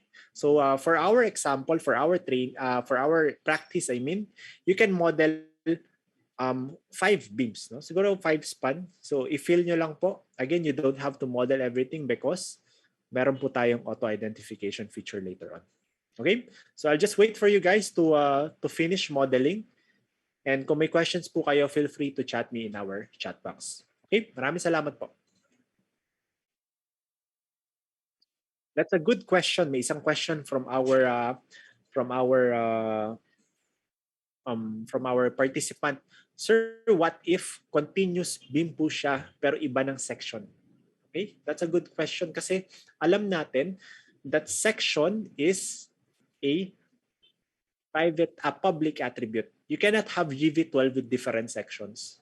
Okay? So ang ginagawa ng mga clients namin from different consultants po is nire-rename na lang nila yung GV. Gagawin nilang GV12A, GV12B, GV12C para ma-cater po yung different or changes in sections. Now, paano naman kapag magdo-drawing tayo? Kasi wala kang choice, putol-putol talaga yan. So, kung wala talagang choice na isang straight kasi iba-iba ng element name, don't worry siguro. Iputol niyo po muna kung saan magkakaroon ng change in section. For now, putol muna. Kasi po, sa TRB na natin or sa rebar detailing software na po natin, re-remedyohan. Okay? So, hindi na po muna natin po problemahin for now. Kasi po, sa TS naman, in terms of quantity, regardless kung naputol yung pag-drawing or lumagpas, the values of concrete and formworks are the same. So, kumbaga,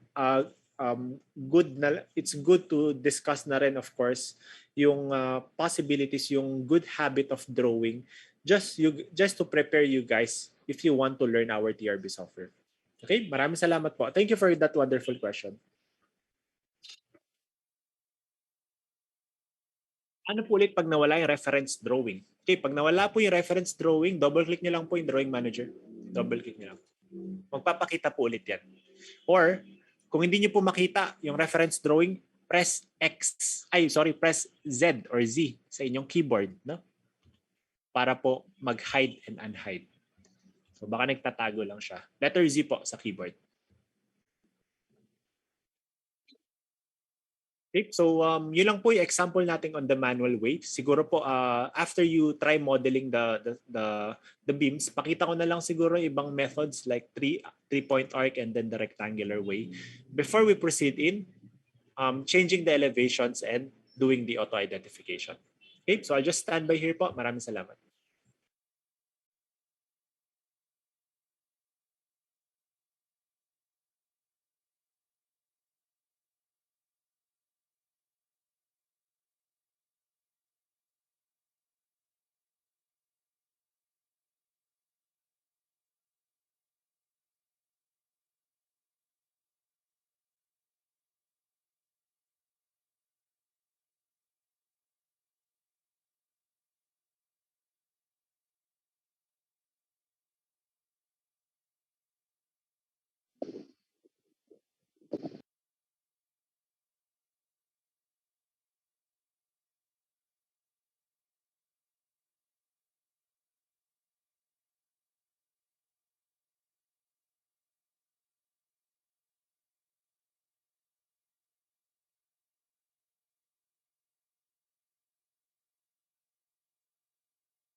Any questions po regarding modeling of beams? Baka may questions tayo.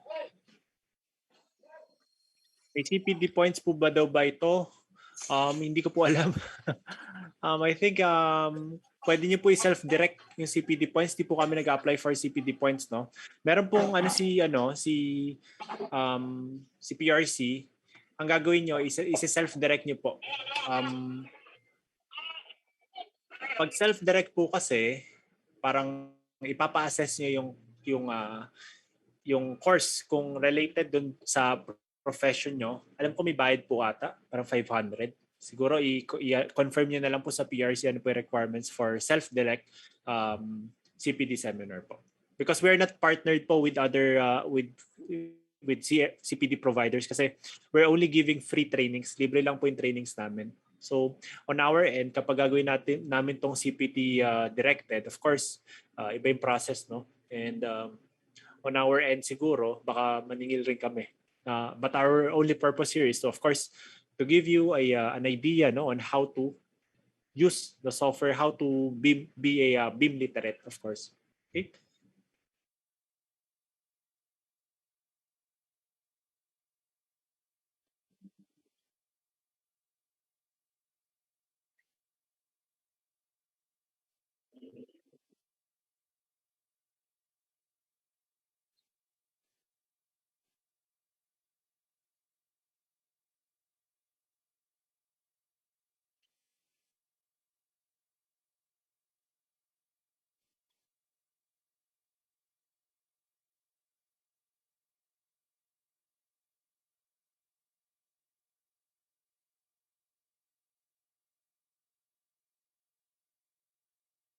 Okay, I think we can proceed na po. Pwede na kaya tayo mag-proceed?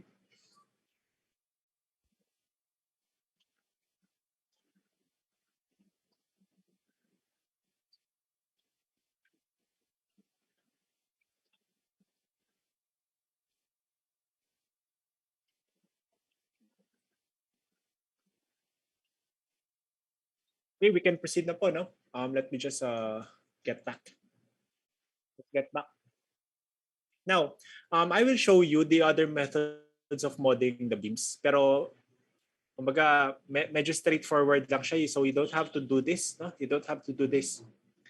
Pero kung gusto niyo pong sumabay, I suggest pressing this button first. No? Ito po. May button po tayo dito called the random point. Okay? Ang random point, if this is activated, you are allowed to draw outside the drawing area. Okay? Kasi that is the safety of your drawing area. Press the random point po. So, meron po tayong mga other methods of drawing. We have the rectangular method. Rectangular. So, pag rectangular, just form, no? Just form a rectangular shape by defining two opposite points. So parang ganito lang po, no? You can press F4 to change the insertion point if needed. And left click po. So meron na akong rectangular shape. 4 beams in a rectangular orientation or rectangular manner. Meron rin po tayong isang method of drawing. We have what we call the 3-point arc. If you know how to do the 3-point arc on the CAD, parehas lang rin po. Define 3 points. First point, your start point po. Second point is will define how your beam will curve, no? And the third point will be your last point po. Okay? You can even continue it again. First point will be your last point of your last span. Second point, yung midpoint. And third point will be your last point of your second span po. Right-click to confirm. So meron na po tayong beam na arc shape, no? Naka-arc po yan. So yun lang po yung mga methods natin. We also have the other methods. Yung by CAD line, meron rin po tayo auto-arrange. For these methods right here, I will discuss it on the next topics na lang po. Okay, reserve po muna natin sila. Especially the auto-arrange, I will reserve it on the second day po. Alright? So I just want to show you that. No? I'm pretty sure, alam niyo na po siguro or familiar na kayo how to draw rectangle and 3-point arc based on your knowledge in some of the drawing softwares pa. Okay? Now, Another thing. Sir, paano po kami mag-model ng slanted beams? Kasi minsan may mga slanted beams. So, madali lang po mag-model ng slanted beams, no? If you want, you can just edit the attributes of your beam. So, babalikan lang po natin yung concept natin about private and public attribute. We know that elevation is a private attribute. It means that we need to specify a certain entity or a group of entities in the model. For example, I will just select this beam right here. After that, pwede po ako mag-edit ng ng private attribute. So maybe, for example, dagdagan ko to, no, ng 1 meter to increase, no, or to elevate it by 1 meter. But if you want na naka-tilt siya, no, slanted or sloping beam siya, you can press this button right here beside the end top elevation. Okay? What this will do is you can specify a different elevation from on both ends of your beam separately. Okay? So pag ginawa ko itong 2 meters, yung end elevation lang or yung end top elevation lang po yung magbabago. Okay? Sorry for that. So yun po, no? Yung end top elevation lang po yung magbabago. So nakita natin, ito yung start, ito po yung end. Okay? Kaya po slanted na siya. Sir, paano ko nalaman yung start sa end? Wala po kasing nakasulat. The method of drawing you did is the one that will define the start and end. So kung nag-start po kayo mag-drawing dito and then nag-end kayo dun, ang start nyo is this one, ang end nyo is this one po. Okay? Another tip. Sir, hindi ko na talaga matandaan, no? Kailan tagal ko nang din drawing to. Hindi ko alam kung paano ko din drawing. Press your tilde button. Yung button po under your escape key sa inyong keyboard. I-press nyo po yun. Magpapakita po yung arrow. Okay, may arrow po na magpapakita. Oops, sorry. May arrow po na magpapakita. Ayun. Yung arrow po na yan, sasabihin niya sa iyo kung saan yung start and saan yung end. Okay? So yun lang po yung gusto ko i-add sa manual method of modeling the beams. Ulitin natin.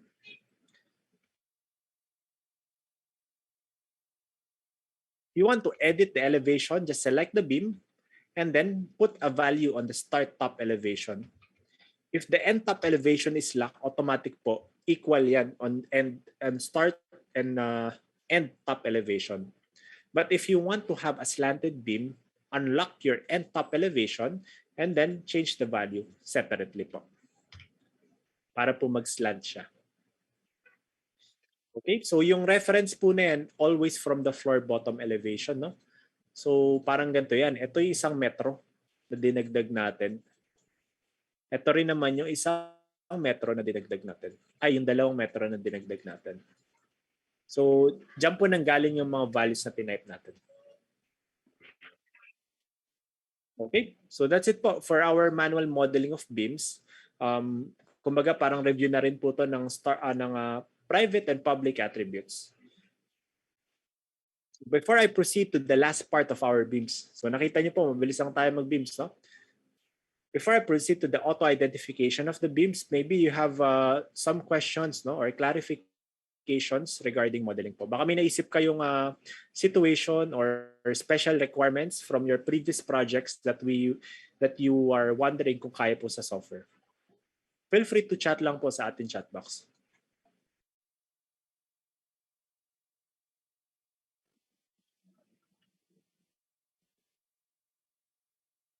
Meron po ba kayo ibang batch for this seminar? Ang TAS training po namin is once or twice a month po. Every weekend po siya. Once or twice a month. Minsan po every 3 weeks, minsan every 2 weeks po.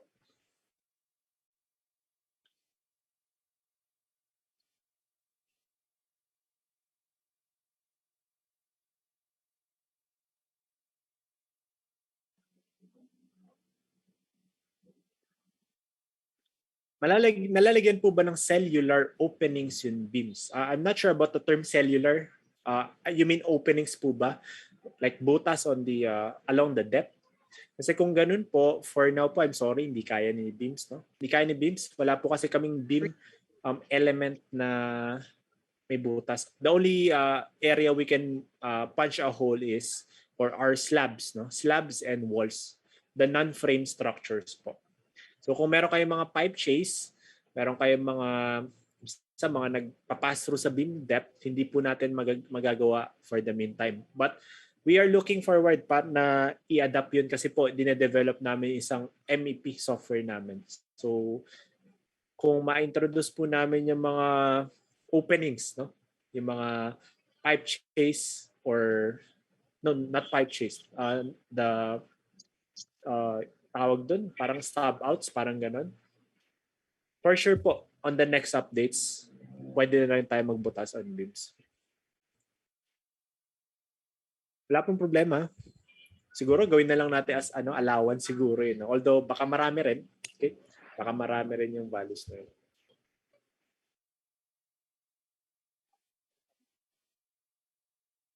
Applicable rin po ba ito for PRW? I'm sorry, hindi ko po alam yung term na PRW. Ano po yung PRW? Pre-stressed beams. Hindi po.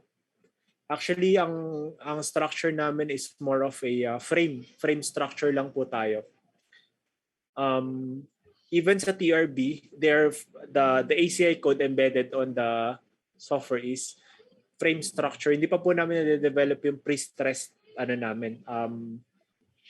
software namin because we are just basing our software on the demand of this of the industry here in the Philippines. So medyo mas marami po kasi yung yung normal frame type or minsan core wall yung mga ganun, yung mga wall type structure.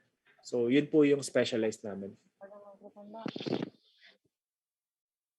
Beams, so for beams po, kailangan po ba sakto ang sidelines based sa drawings to be correct po? Kasi po yung GB5 200 by 750 lampas po sa sideline. Okay, meron po isang beam dito, 200 by 750 and 150 by 750. So it's good to notice this. This will be our example for the auto-identification. Okay?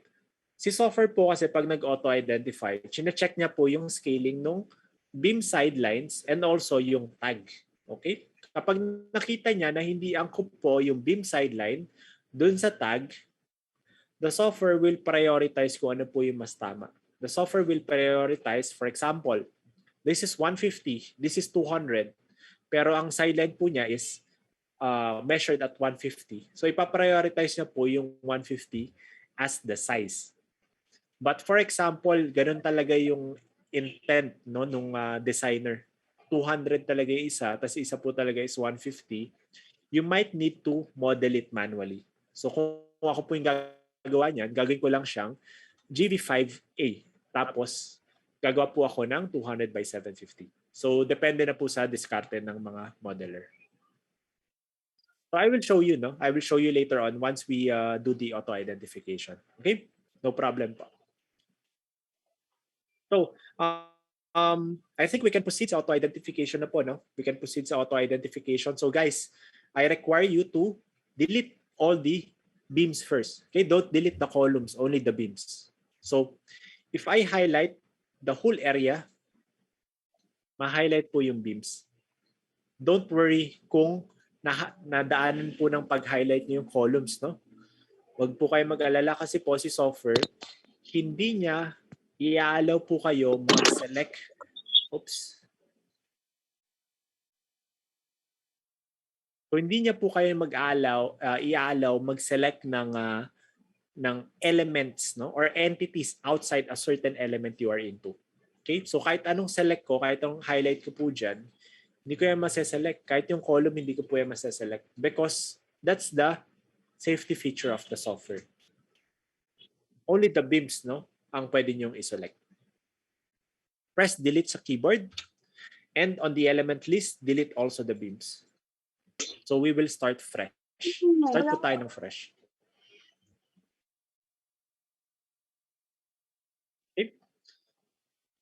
Kindly delete po first kung ano po yung mga na-create natin previously so that we can proceed to the auto identification feature of the software, which is, again, 3 steps lang po ulit.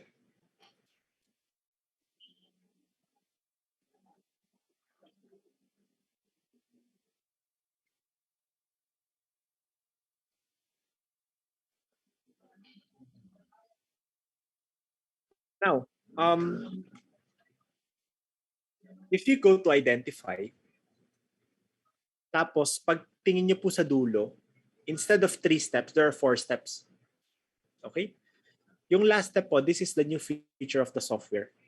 Okay? Doon po papasok yung iba yung scale doon sa dimension na nakasulat doon sa framing plan.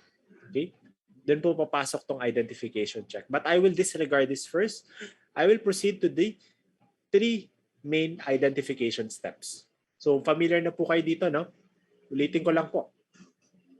Pick sideline. Just select the sideline of your beam. Select the sideline of your beam. Meron po kaming isang mistake, no, na ginawa dito. Meron po isang linya na hindi na sama sa layer. Okay? Paano po pag may mga ganyan, no? Merong isang linya na hindi kasama sa layer? Simple lang po, i-select nyo rin siya para po masama. Because kapag hindi nyo po siya sinelect, hindi po magfo-form yung beam. The requirement of the software is that you need to have at least 2 parallel lines. Okay? Dapat po may dalawang parallel lines. Right-click to confirm, mawawala po yung mga biga. Ano po yung reason kung bakit nawala yung biga? Inabsorb ni software for auto-identification purposes later on. Next is pick label. Just select the label of the beam together with the dimension. Kailangan po, for the auto-identification, meron po tayong dimension sa beam para po alam ni software kung ano yung depth. Okay? Sir, paano po pag walang dimension? Kasi naka-beam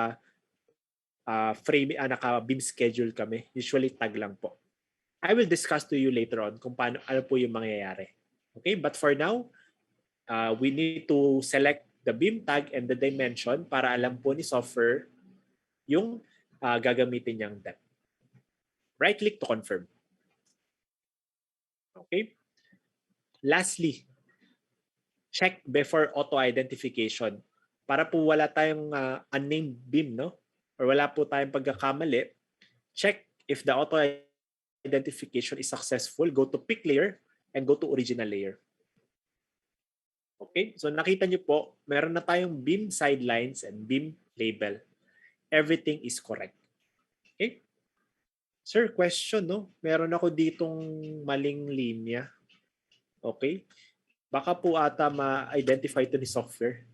Identify kaya ni software to? The answer is no. Di po niya ma-identify kasi po, again, ang requirements ni software ay 2 parallel lines. Dalawa pong parallel lines. Eh, isa lang po kasi yung line, so wala siyang ma-identify. Even this one, yung mga name 50 dp, yung mga depression, no? Slab depression nasama. So, paano kaya to, sir, no? Paano po ito? Baka magawing pangalan ni software. Hindi po niya gagawing pangalan nito kasi po, may certain letters lang po na sinusunod si software. If your letter starts with B or G, yun lang po yung susundin niya as beam name. Okay, so sasalain po ni software yan. Don't worry kung meron pong mga sobra. But if ever, no, kagaya niyo po ako, medyo OC po ako, ayoko talagang nakakakita ng mga mali. You can restore back these lines right here. You can restore back these lines right here. So paano po magre-restore? Under Identify, go to Restore Pca Entity. So this command is where you can restore. You can release the lines that you selected previously kung may nagkamali po or kung may sobra po. Okay, so hindi ko po ito naturo kanina. I will teach you how.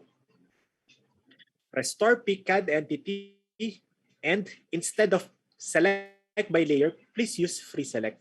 Okay? Kasi po pag nag-select by layer tayo, lahat maseselect. So parang baliwala lang. Ulitin ulit natin yung gagawin natin. So if you use free select, you can select one by one or maybe drag select po. No? Drag select kung ano po yung mga ayaw ninyo. Just left click lang po yung mga ayaw ninyo. You don't have to do this again kasi po matalino si software, hindi po siya magkakamali. But just select. Kung gusto niyo lang pong maging mas malinis yung drawing, just select the lines that you are not interested. Okay? And if you're done, press right click po. Don't press delete, no? Don't press delete. Press right click. If you press right click, mawala po siya. And what the software did is it reabsorbs, no? Or if it releases, it releases the lines or the text back to the drawing. So hindi na po siya masasama. If everything's done, press auto identify and the software will identify the drawings for the beams for you. Just press yes here. Ayan po. Meron na po tayong framing plan. Okay? Meron na po tayong framing plan. Ano po yung ginawa ni software? No? Paano po niya na drawing yung beam? Ang ginagawa ni software is this. I-identify niyo muna yung two parallel lines and then i-scale niya lang po muna. Something like this, no? I-scale niya po yan. Okay? Scale niya yan. After niya ma-scale, ang gagawin niya, i-compare niya dun sa width. Kung tama po yung width, masusunod po, no? Masusunod po yung value. Kung mali po yung width, ipaprioritize niya po kung meron pang ibang tag na mas tama. Comparing here, no? Comparing here. 200 by 750. 150 by 750. Nakita niya yung scale ng two parallel lines. It's only 150. So ano yung susundin niya? Of course, susundin niya si 150 instead of 200. Okay? How to know kung meron tayong mga gantong mali? You can use the auto identification check. Papakita naman po ni software yung mga may mali. Ibig sabihin, walang dimension, okay? O hindi niya alam yung mga dimension. So parang ganyan po.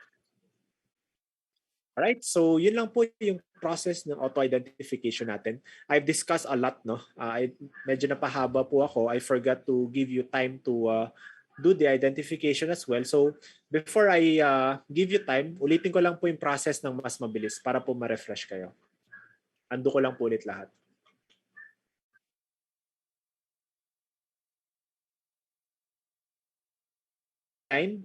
Select one line to represent the beam sideline.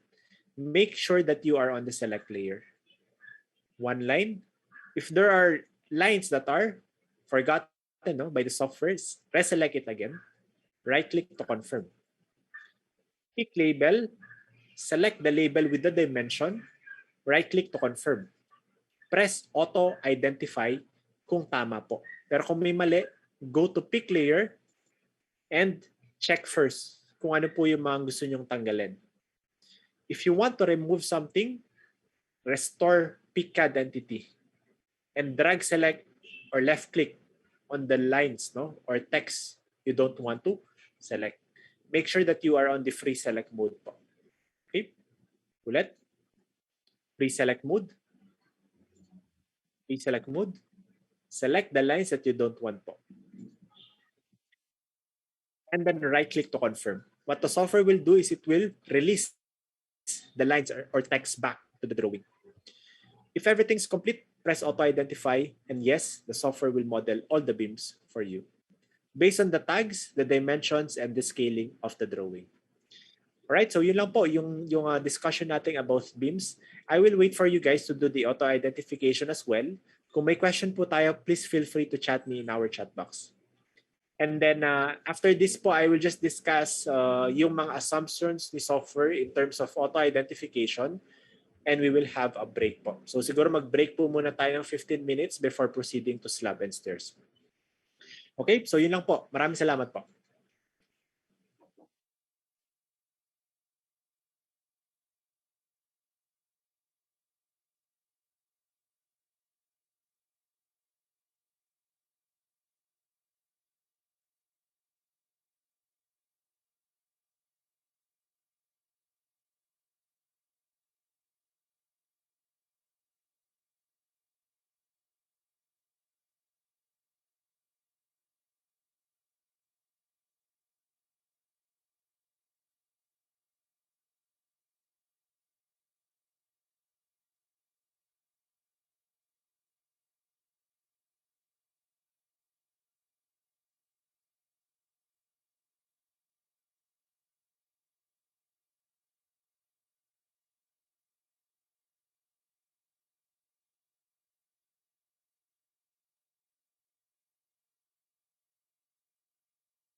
For the participants po who didn't successfully follow our steps, sinend ko po yung file. Okay, sinend ko po yung file so that you can open it so that you can also follow on our next topic po mamaya. Okay? So how about the others? How's the others doing? Malinaw mo naman po ba or kung gusto niyo po bang ulitin ko ulit yung procedure?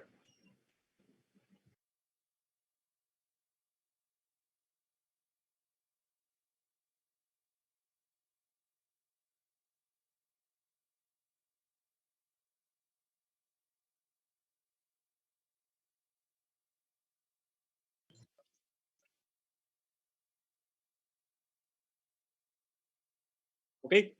So if everything's clear, paano po i-off yung hatch? You mean hatch po nung drawing? Kasi po yung hatch ng drawing, we cannot turn it off ng directly, no? Although pwede naman, pupunta po kayo sa original layer tapos hanapin niyo po yung layer ng drawing para mo-off yung hatch. Okay? Para mo-off yung hatch. In terms of turning off the layer of the column naman or any elements, just press the letter from the element navigation bar. So kunyari letter S, kunyari letter B po. Letter B. If I press letter B, mawawala po yung mga beam. It doesn't mean na na-delete yung beam pero na-turn off lang po yung layer.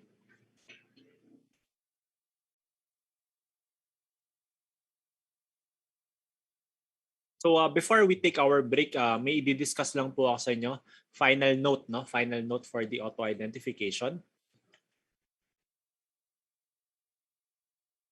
What we will do here is I will just show you. No? I'll just show you what are the assumptions of the software if the datas are missing or lacking when we do the auto identification. So if I go to identification options, excuse me, may mga list po yan, no? Okay? If I go to the beams, ito po yan. Meron pong mga tolerance values si software na ina-allow. Na pag nag-exceed po dyan, hindi po niya i-auto-identify. There are also set of letters na susundin niya for the tagging. So kung wala po dyan yung letter nyo, hindi niya po babasahin as beam tag po. Lastly, kapag po walang dimensions, no? Wala pong dimensions sa framing plan most of the time. Naka-beam schedule, so walang dimensions sa framing plan. By default po, ang i-assume ni software is 500 na depth. Okay, 500 depth po i-assume ni software. So, ang problema lang po niyan, we need to check or to change the depth one by one. Pero madali lang naman po, no? Because the software already did most of the task for you. Siya na yung nag-drawing, siya na yung nagpangalan. So, ang gagawin niyo lang po, pupuntahan niyo lang yung element list, tapos isa-isa niyo lang po and babaguhin niyo if yung depth if it's not 500 mm. Okay? So, yun lang po yung kailangan or yung effort na gagawin natin. If there are dimensions, if there are no dimensions registered in our drawing. Okay? So, that's it po for our beam modeling. We already finished the modeling of beams. Later on po, we will proceed with the slabs. And for us guys to kahit pa paano ma-refresh po tayo, I don't want this training to be a bit dragging, no? As we approach the afternoon mark. So, ang gusto ko lang po is, of course, i-break muna natin, no? I-break muna natin. I will give you 15 minutes po, no? To have a break. Our time now is 3:22. Okay? We will proceed po later at plus 15 minutes. So 3:37, tama ba? 3:37 po tayo magpo-proceed mamaya. Okay? Or siguro saktuhin na po natin na 3:40 na lang. Okay? 3:40 po tayo magpo-proceed mamaya. So if you have further questions, I'm still here. I-chart nyo lang po sa atin chat box. Pero kung wala na po kayong questions, you may take your afternoon break. Okay? Maraming salamat po. Pwede po ba makita yung quantity summary kahit di pa tapos yung model? Pwede po. pwede po makita yung quantity kahit di pa tapos yung model. Although ituturo ko po siya mamaya, ang gagawin lang po natin is we will go to quantity. So, i-brief ko lang po, no? I-brief ko lang po. I will go to quantity, papakita ko po ito mamaya, and then calculate. So, what we will do is we will calculate all the floors. Tapos po, pupunta tayo sa view quantity by category. Pag pumunta po tayo dito, press OK, nandito na po yung mga values. Ito po yung columns, ito po yung beams. So may volume na tayo, may formworks, may girth, okay? And may length, may rebar projection, may number of pieces. Okay? Tuturo ko rin po sa inyo later on kung paano mag-check ng mga elements sa ating model. Okay? So that's it po for our viewing of quantities. Actually, maganda pa yung pag-check. Si software pa yung magtatrack saan nanggaling tong quantity na to. Paano niya dineduct, no? Step-by-step procedure. Papakita niya visual. So, the software is very transparent in terms of calculation. Papakita po natin later afternoon around 4:30 to 5 p.m. Okay? So, yun lang po. Maraming salamat. Again, I'll just stand by here for further questions. If you're done, you can take your break. Maraming salamat po.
Attendance check lang po kung nandito na po lahat so that we can proceed on the last part, no? Ang last part po natin is slab and stairs. Tapos ika-calculate na po natin. Okay? So expect na matapos pa rin within the time frame. Hopefully matapos pa rin po natin within 5 p.m. Right? Para makapagpahinga na rin po tayo, no? Okay. So everyone's good? Let's proceed. So slabs for me, no? Slabs for me are the easiest. There are the easiest entities to model. Sila po yung pinakamabilis para sa akin. If you were to ask me, I would prefer modeling slabs over the other elements, no? Kasi po ang bilis lang nila. Okay? Of course, again, another reminder. Before you model anything, make sure that you are on the correct floor. Okay? Correct floor po tayo. Ground floor tayo. So, for this training po, no? For this training, don't expect na matatapos po natin yung buong structure. I will show you the finished product of the structure on the second day. So, magiging assignment yun na lang po yung mga next levels ng ating structure. Okay? So, the first thing that we will do is we will go to slabs. Punta tayo sa slabs. And alam niyo na po yung procedure. I will create another slab panel. So, S1. Okay? I will create an element. And sa slab po, isa lang yung option natin. In situ slab lang po. Okay? Or flat slab. Ang term kasi na in situ slab is buhos, no? On-site cast na slab. So, in situ slab. And the good thing about slabs is dalawa lang po yung properties na babaguhin natin dito. No? You don't have to specify the dimensions, length, and width of the panel. What we only need to do is to specify the name and the thickness of the slabs. Yun lang po yung kailangan natin specify. Under the attribute editor, just change the name to S1 because this is S1. The thickness, 175. And that's it. Okay? Name and thickness. In modeling the slabs, very easy. Hassle-free po. Go to draw. Use the point command. Okay?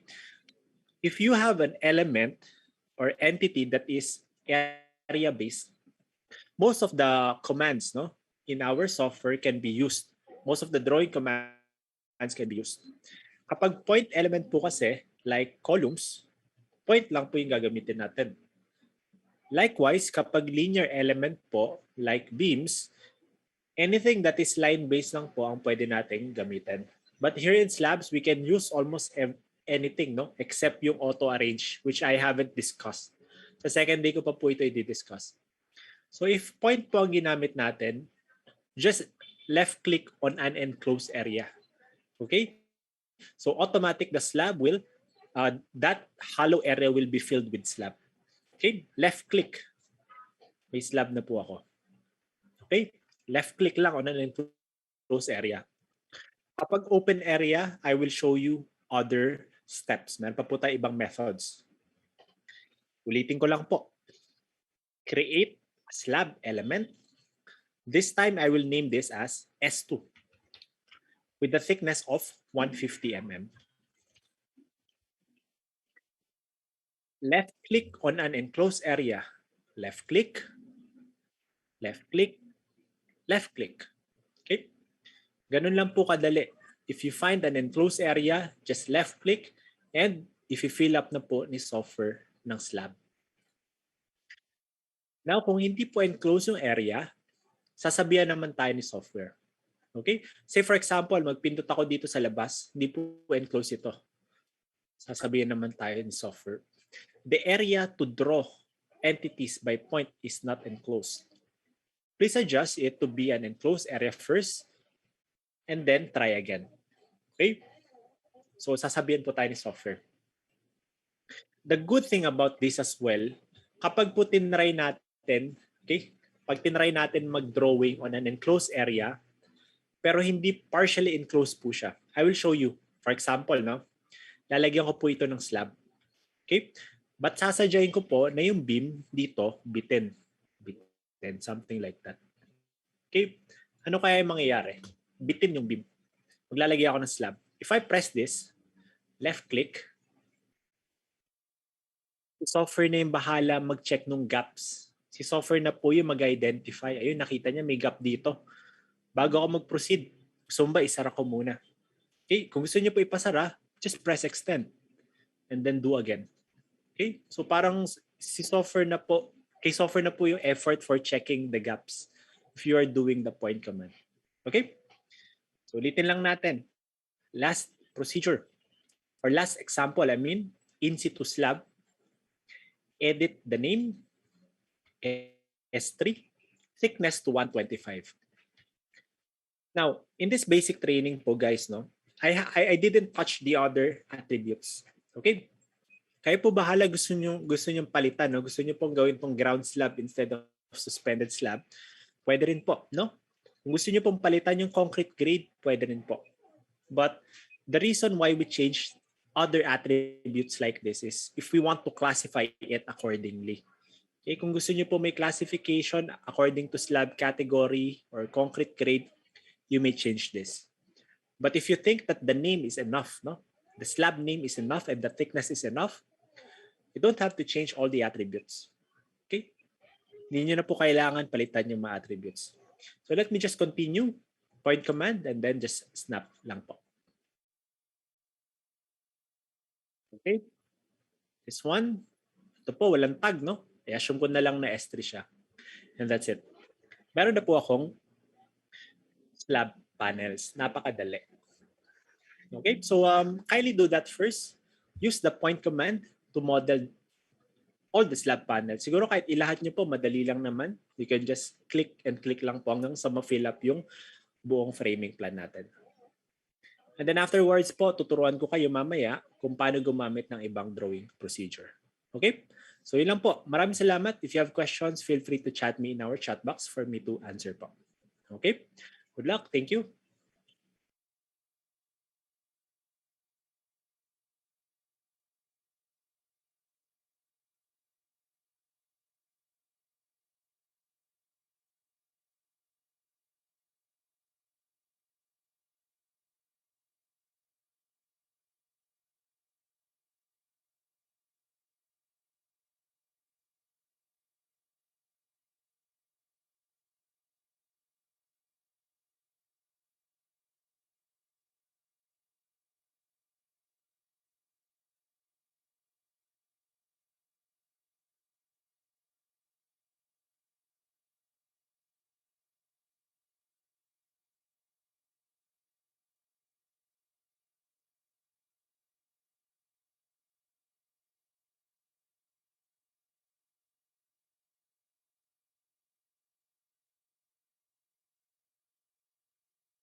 Okay, so yun lang po yung slab natin, very easy. No? Just click on an enclosed area. Paano po kapag open area? So if you have open areas, cantilever slabs, basically you just want to use the other drawing commands, such as lines, rectangles, and 3-point arc.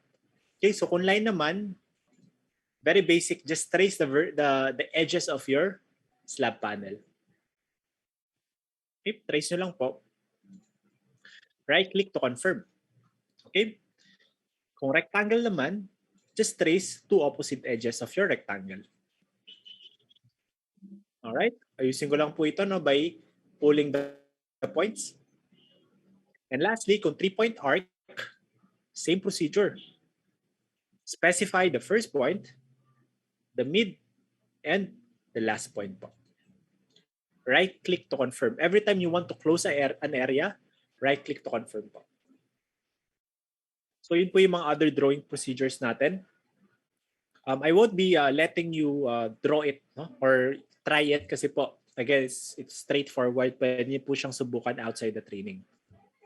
Now, let me proceed in the auto-identification procedure. So again, imagine how quick the slab modeling is, no? Tapos meron pa tayong auto-identification procedure. So, ano na po, no? 'Di ba? Parang bakit meron ba tayo auto-identification procedure kung sobrang bilis na lang? Actually, it's our attempt to make your work faster. Okay? So ang auto-identification po ng slabs ay 3 steps pero magiging 2 steps na lang po. I will show you kung bakit 2 steps lang po. So what I will do here is I will just delete everything first, highlight all the slabs, and press delete sa keyboard. Okay? Don't worry kung kapag highlight nyo, masama sa area yung beam and column because again, hindi po siya maseselect kung nasa slab element po tayo. After deleting, just delete the element list as well. And we will proceed to the slab auto-identification. So for the slab auto-identification, the process is the same. Go to identify, and we have 3 steps right here. But again, it will be reduced into 2 steps na lang po. Okay, because this is one of the auto-identification procedures na meron pong isang optional step. Okay? Yung first 2 auto-identification po natin regarding beams and beams and columns, wala pong optional doon, kailangan lahat. But this one, yung second step po is optional. Okay? First one, pick label. Wala na po tayong sideline. Okay? Pick label kagad. Select by layer the label of the slab.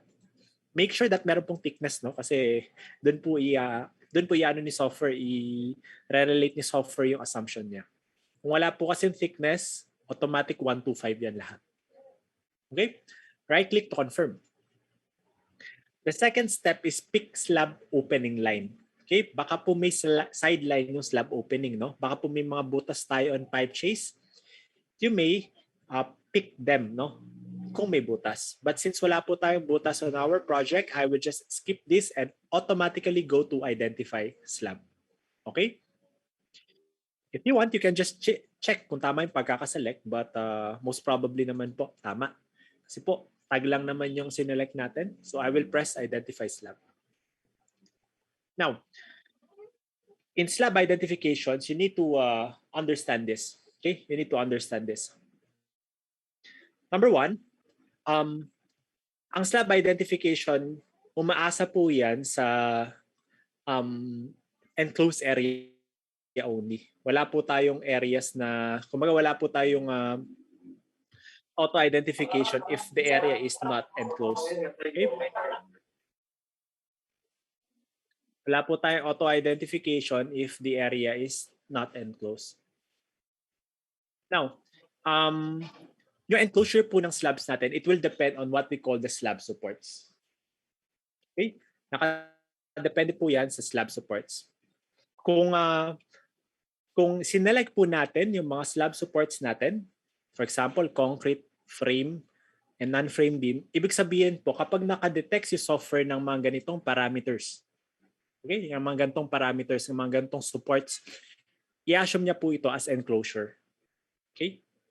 Ngayon, paano kapag open-ended, no? Kumbaga may isang side na ang takip niya is non-concrete wall. Let's say for example, CHB wall. Okay? So the software knows that CHB wall is not a support kasi hindi naman po siya structural member. Okay? So i-leave niya na lang po yun. And hindi niya po i-auto-identify kasi wala pong enclosure. So it's very important to identify the slab supports. So if you agree with this, by default, tama naman po siya. Yung mga non-concrete wall lang po yung hindi natin slab support. I will just press OK. Papakita po ni software yung na-identify niyang slab name and thickness. And just press OK again. Automatic po, the software will identify all areas na meron pong enclosure based on sa slab support na kinonfirm po natin kanina. Okay? The name of the element is based on the, of course, on the peak label. The name or the thickness of the element will be based on the ones reflected in the drawing. Okay, and the perimeter of the slabs sa enclosure po. Okay, so yun lang po yung lesson natin for slabs. Let me just repeat the process one last time. Undo ko lang po, no? Undo. Pick label, just select the label by layer. Pick slab opening, skip, wala po tayong butas. Identify slab. Confirm the slab supports and then press OK and press OK again. Meron na po kagad tayong slab panels on enclosed area. Alright, so yun lang po yung topic natin for slabs. Sabi ko po sa inyo, it's very easy. The next thing or the last element that we will model are the stairs before po natin i-quantify yung mga values po natin. Okay, so I'll just wait for you guys to finish the slab identification before I proceed sa stairs. And kung may questions po tayo, please feel free to chat me on our chat box para masagot ko po yung mga katanungan ninyo. Yun lang po. Maraming salamat po.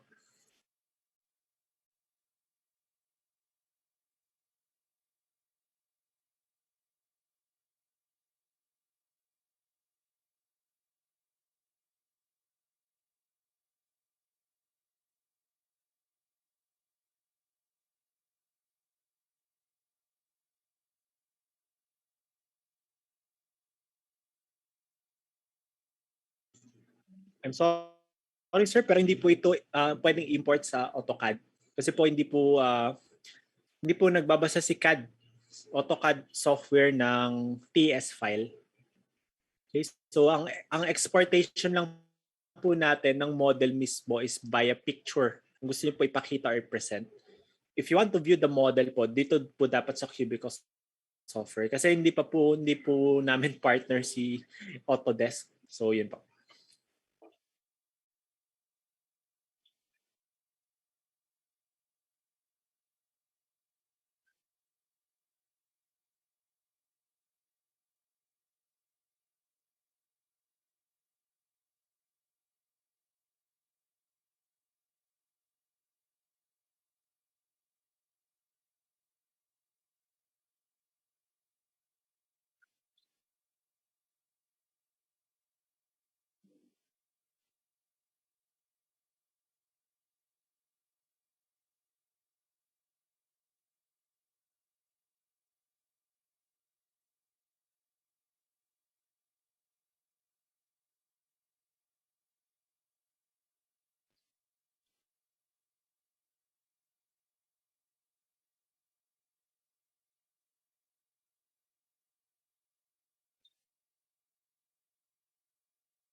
Alright, so any more questions po no, sa slabs before we proceed to the final? Okay, meron natang question?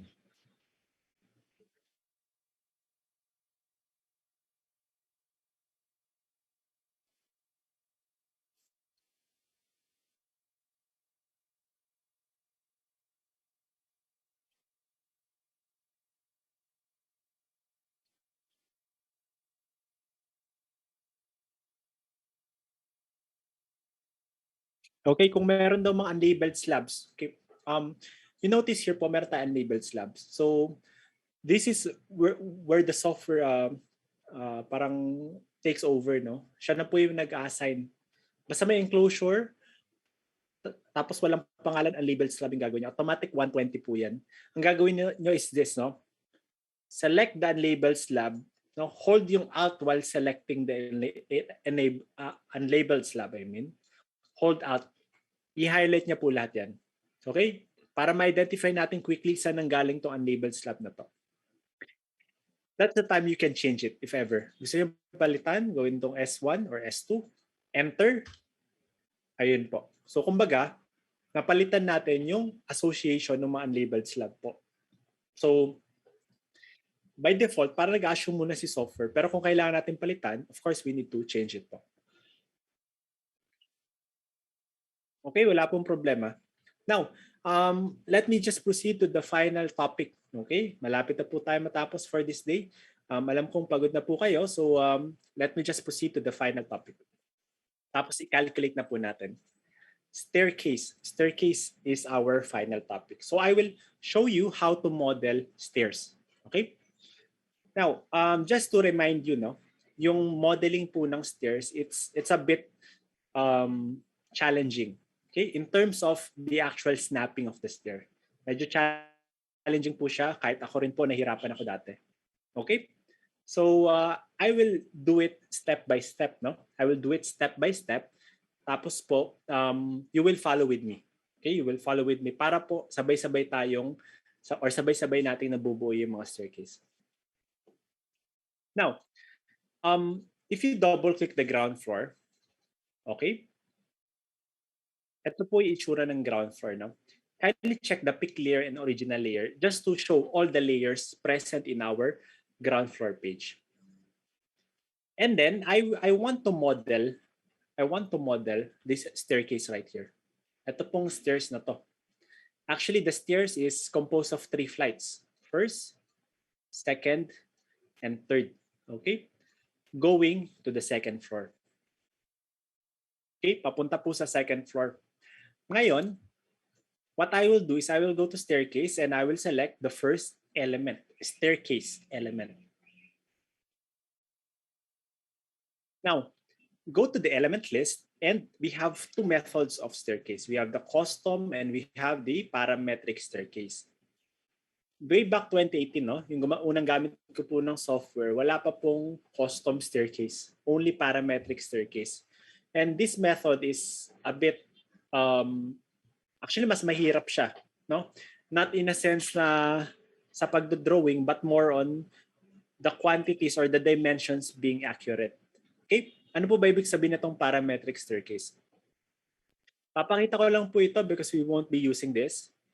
If I press this, ang gagawin ko po is magsaselect po ako ng setup ng stairs. So we have 7 setups here. Tapos po, ang gagawin ko, lahat po ng color green, babaguhin ko. I will define the depth of the tread, the width of the floor slab, okay, the thickness of the landing, the width of the beam, etc. So lahat po ng color green dito, babaguhin ko. And if I press OK, automatic po si software na gagawa ng stairs, as you can see. You will just snap it using the point command. Okay? So ito po yung dating method namin. May staircase na tayo. Kaya lang po kasi ang problema dito is medyo mahirap i-model kasi po trial and error. You cannot visualize it kasi every time po na i-create yung element, buo na siya as its own. Okay? Whereas yung panibagong method po namin, nakikita nyo siyang umaangat ng umaangat. Okay? And alam nyo po kung saan kayo nagkamali or hindi. Habang dinodrawing pa lang. Kasi ito po kasi nakadrawing na siya. Alright? So, I won't be teaching this, although madali lang naman siyang gawin in theory. I will be proceeding with the custom staircase. Okay, I will delete this and I will proceed with the custom staircase. Ito po. Add a custom staircase. Now, ang custom staircase po, iba po yung approach natin dito. Unti-unti po nating i-drawing papanik ng papanik yung ating staircase. Okay? We don't have a limitation of how many flights, how many landings, how many threads there is in our staircase as long as i-drawing lang natin siya ng i-drawing. Okay? So before I draw it, ganito po muna yung gagawin natin. I will close this, press X button here, and then I will edit the width, the depth, and the height of the riser. So what are these dimensions? This is the width of the width of the flight. Ito po yung width ng flight natin. Ito po yung depth of thread natin. Ang height ng riser po natin, of course, kung side view is ganito. This one right here. This is the height of the riser. Okay? So, kailangan lang po natin i-fill up yung tatlong informations na to. Now, wala po kasi tayong plan for this. Okay, wala tayong plans for this. Kasi po, we will only rely on the floor plan itself. Pero kung meron po kayo ibang projects, minsan may mga blow-up stair detail, i-type nyo na po kagad dito yung mga information na yun. Ngayon po, ang gagawin ko lang po is re-remedyohan ko lang. Gagawin ko lang po ng paraan. Okay? How do I work with this? No? I will go to draw. And I will use the measure distance. Okay? I-scale ko na lang po kasi wala na po akong choice. No? We don't have enough information. So, left click hanggang dito. Right click to confirm. It is 1375. Okay? The depth of the thread is from here papunta dito. Left click. It's 255. Okay? So ita-type ko na po, no? Ang width ko is 1375. The depth of the thread is 255. Last question, the height of the riser. Sir, hindi natin ma-scale yan, no? Hindi natin ma-scale yan kasi 2D lang yung drawing natin. So what I will do is this. I will just, I will back sub na lang siguro yung floor height natin and I will divide it by the number of steps of this stair flight. So kumbaga nilologic na lang natin. Okay? So logically speaking, no, if we have a floor height of 4 meters, okay, divided by number of steps, yun po yung height ng ating riser. Bilangin na lang po natin yung steps natin kung ilang piraso. Okay, just remember that when you are counting the steps, kailangan po kasama yung landing as a step kasi may sarili siyang level. Okay? So, i-count po natin, no? 1, 2, 3, 4, 5, 6, 7, 8, 9, 10, 11, 12, 13, 14, 15, kasama po yung landing. 16, 17, 18, 19, 20, 21, 22, 23, 24, and 25. Kasama po yung level ng next floor. So, in total, we have 25 steps. Okay? 25 steps po in total. So, if I will open my calculator, open lang natin. Calculator, 4 meters divided by 25 steps, that will give us a total of 160 mm for the height of the riser. So I will just type it. I will just type 160 mm here sa ating attribute editor, and we are ready to draw. Okay? So yun lang po yung ginawa ko. I just work my way around here. Nag-scale po ako, tapos nag-divide ako. But if you have the values already from your architect, you may just input it here directly para hindi na po kayo mag-compute ng mag-compute. So before I proceed, I will just let you guys copy this value. Width of the flight, 1375. Depth of the thread is 255 and height of the riser is 160. Pagkatapos po natin i-type, we can now proceed in drawing. So hintayin ko lang po kayo. Alright, salamat po.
That's a good question.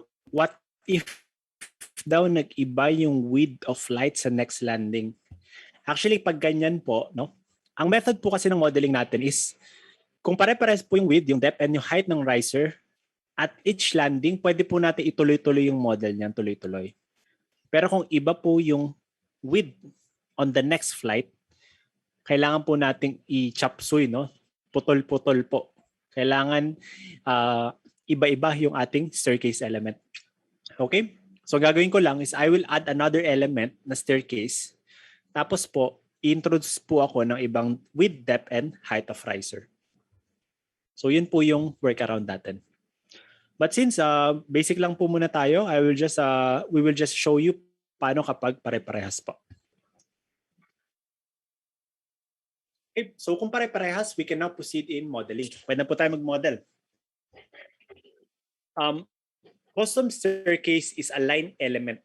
Okay, it's a line element, so we will use the line command under the draw.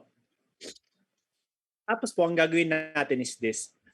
We will trace each flights one by one using 2 points. Okay? The first flight is this. Ito po yung first flight. Select snapping location. It can be here, it can be here, it can be here. It's up to you po. Kayo po ang bahala. I will just make my snapping location here in the middle, then drag. Make sure that your third step will overlap on the landing. Kasi yung pinaka-last step nyo po palagi is your landing slab. Automatic po si software yung gagawa ng landing slab. Okay, so remember, last step of your flight will be connected to the landing slab. Left click to confirm, pero press F4 po muna to change the insertion point before left clicking. So makita nyo, may first 3 steps na tayo. The third step being our landing later on. Okay? So that is the first landing. How about the second landing? Okay? The second and the third landing, this is a bit tricky, no? Kailangan po accurate tayo dito, no? So, as you notice, every time we draw a staircase, hindi po yan nag-i-end once we finish one landing. That's how unique the staircase is in compared to other elements. Okay? So pag draw po natin kasi niyan, pwede pa tayo mag-continue. That's why we have this window right here if we want to cancel or to generate kung tapos na po tayo. Okay? So gagawin ko po, I will continue to the next flight. Okay?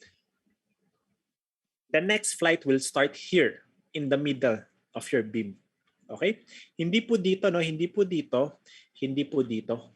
Dito po siya sa gitna ng beam kasi yung first step ng second flight natin is aligned on the center line of your beam, no? Na adjacent dun sa ating second flight.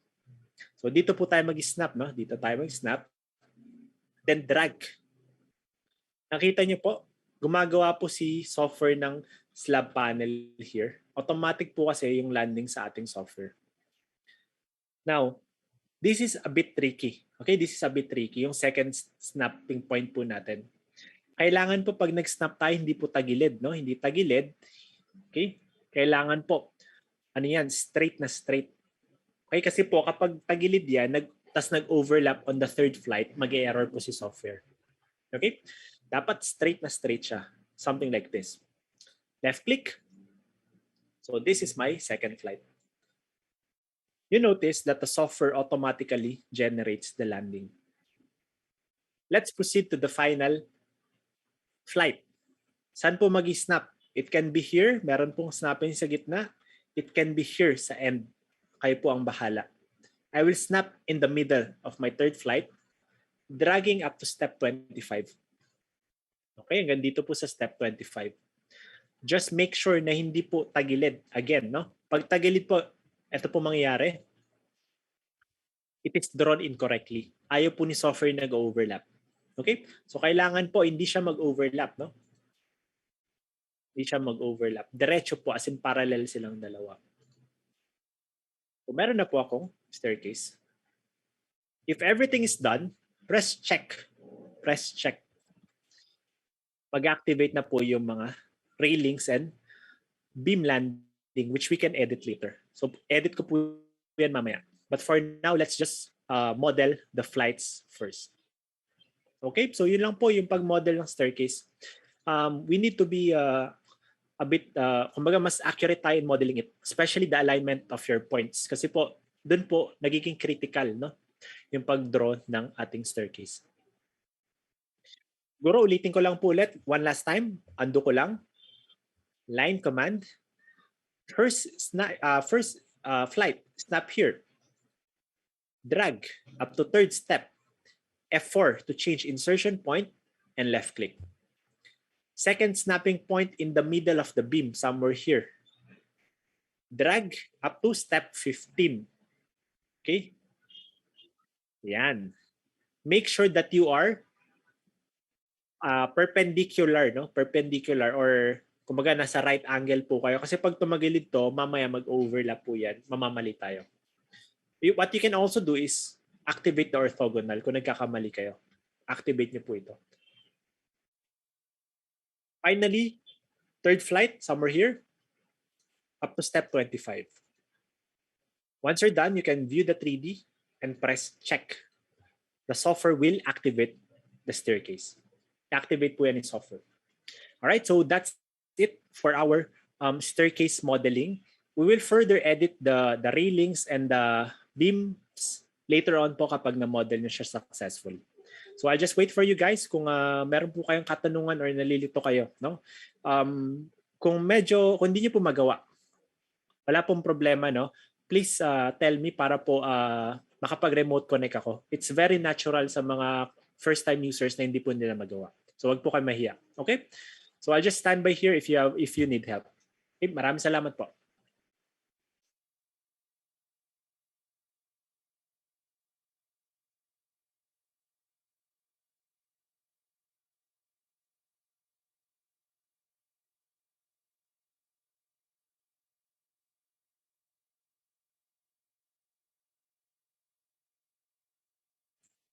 Paano daw nakuha yung height ng riser?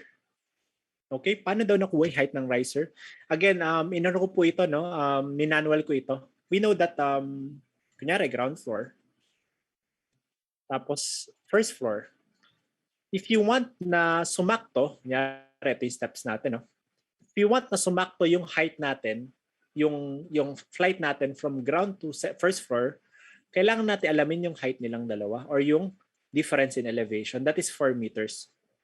Ang ginawa ko, 4 meters divided by number of steps. Binilang ko po siya. No? And the resulting is 25 steps, giving us a value of 160 mm.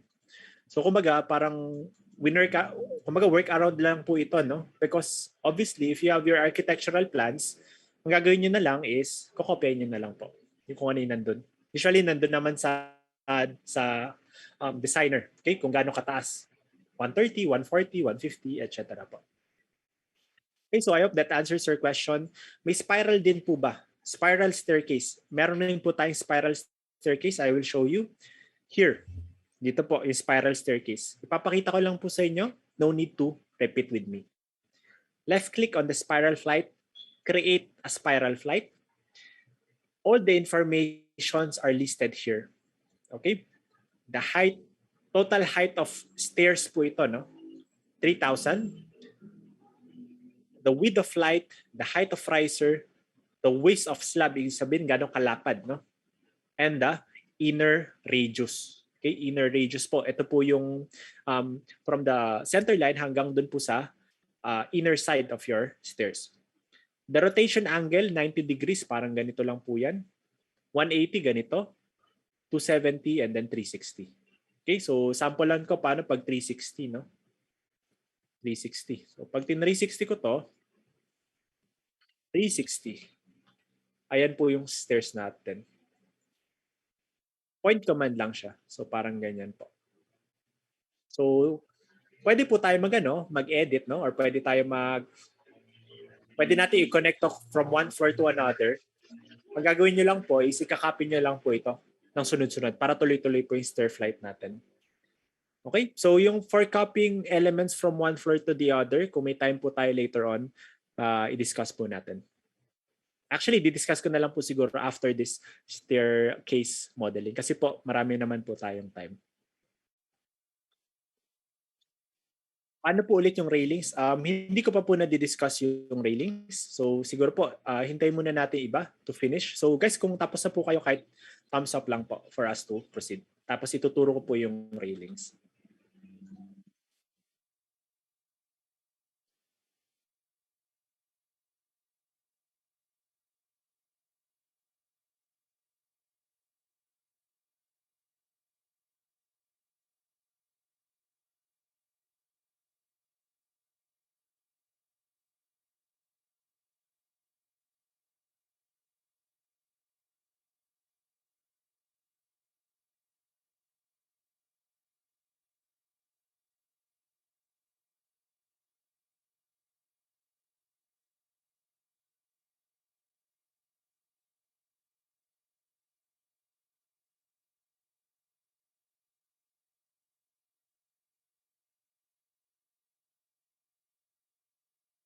Ano po na-generate yung slab landing?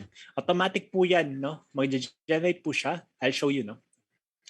For example, staircase, if I draw it by line, every time mag-draw po ako ng staircase, the first flight, and then I continue my next flight, automatic po i-connect ni software yan. Oops. Automatic po i-connect ni software. See? Left click, and left click. Automatic po yan tinitrace ni software para mag-connect po yung mga previous landings. So, ganito po yung magiging itsura niya. So, yun po yung procedure ni software. Automatic na po yan. Pero kung ayaw nyo po, pwede naman per flight lang tayo. Tapos po, drawing na lang kayo separate slab using rectangular command. Pwede rin po yun.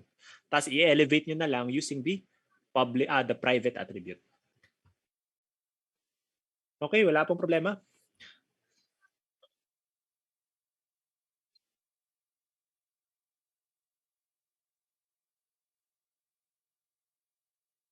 Okay, so let's edit. This is the final topic of modeling, no? Let's edit the staircase.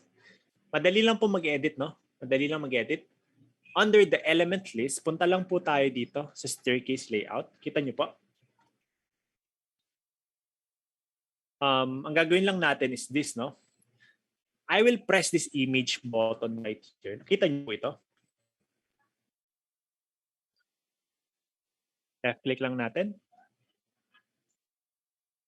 May lalabas po na window. So this is the easiest way to model the railings and the beams of your staircase area. So yung ganito po, actually may other way pa po tayo. Pwede nating gawin is this, no? Pwede nating i-model separate yung beam. Pwede naman pong gano'n, no? I-model separate yung beam. Tapos po, i-elevate na lang natin yung beam aligning with the slab. Pwede naman pong gano'n. Also, the railings, pwede tayo mag-model ng separate railings. Meron po tayong railings sa ating element navigation bar. Pero for now, stick muna tayo dito sa basic. Ang gagawin ko lang po is this. I can activate the beam landing 1 and landing 2 if needed. So yung landing 1 is the inner beam, no? Ito po.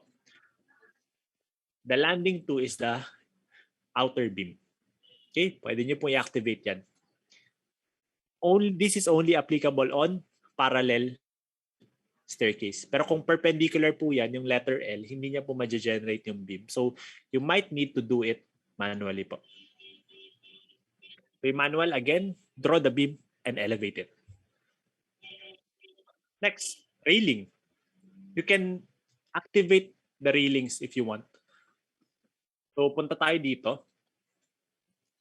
So basically, left side, this one. Okay? And then right side, yun nandito po. You can just activate it. Also, you may use wall-mounted handrails kung may pader po kayo sa gilid. So kumbaga, linear lang po yung value niya. Okay? You can also edit the height of your railings if needed. And also the distance from the edge. Ito po yung distance from edge.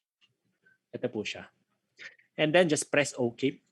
Mababago na po yung format ng ating staircase.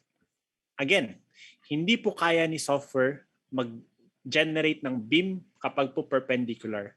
Only in parallel flights lang po. So if kailangan po dito, you might need to model it manually using the beam element po. So that's how we model railings and beam landing.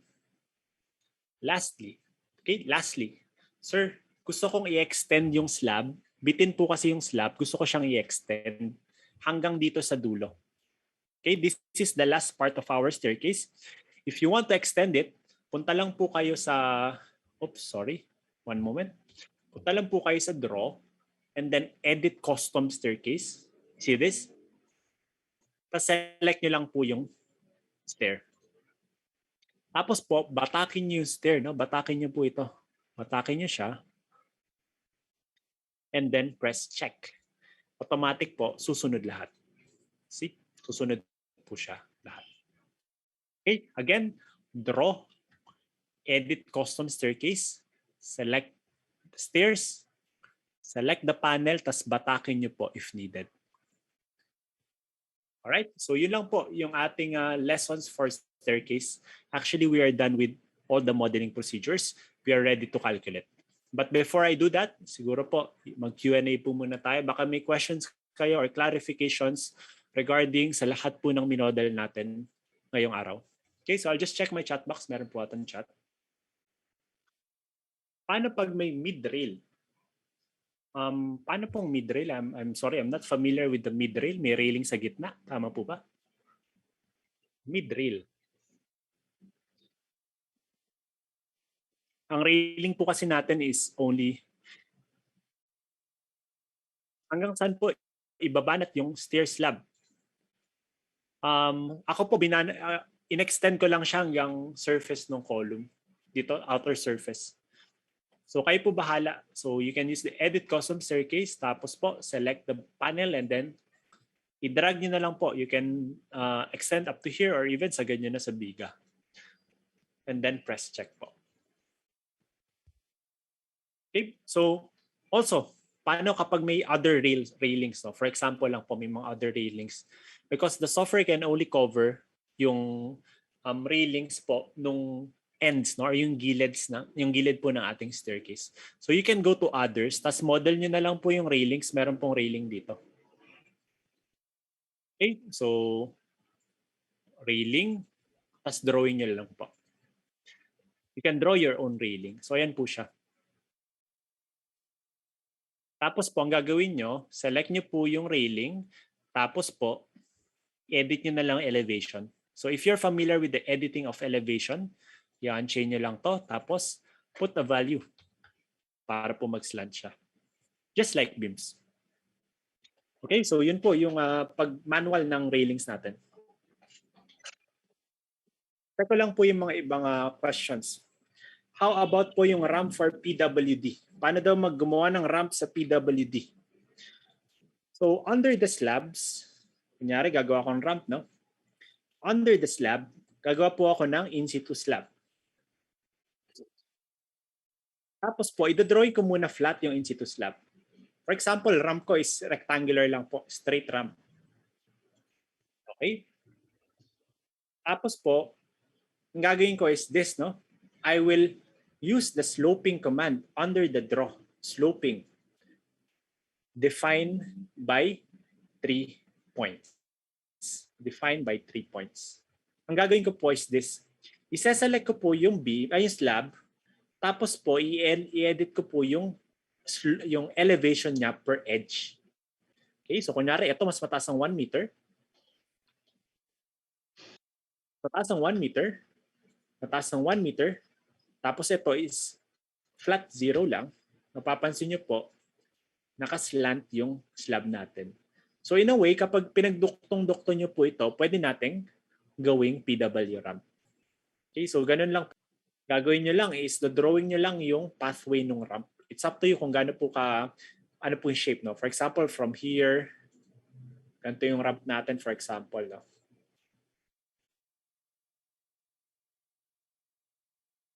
Ayan, ito yung ramp ko. Flat.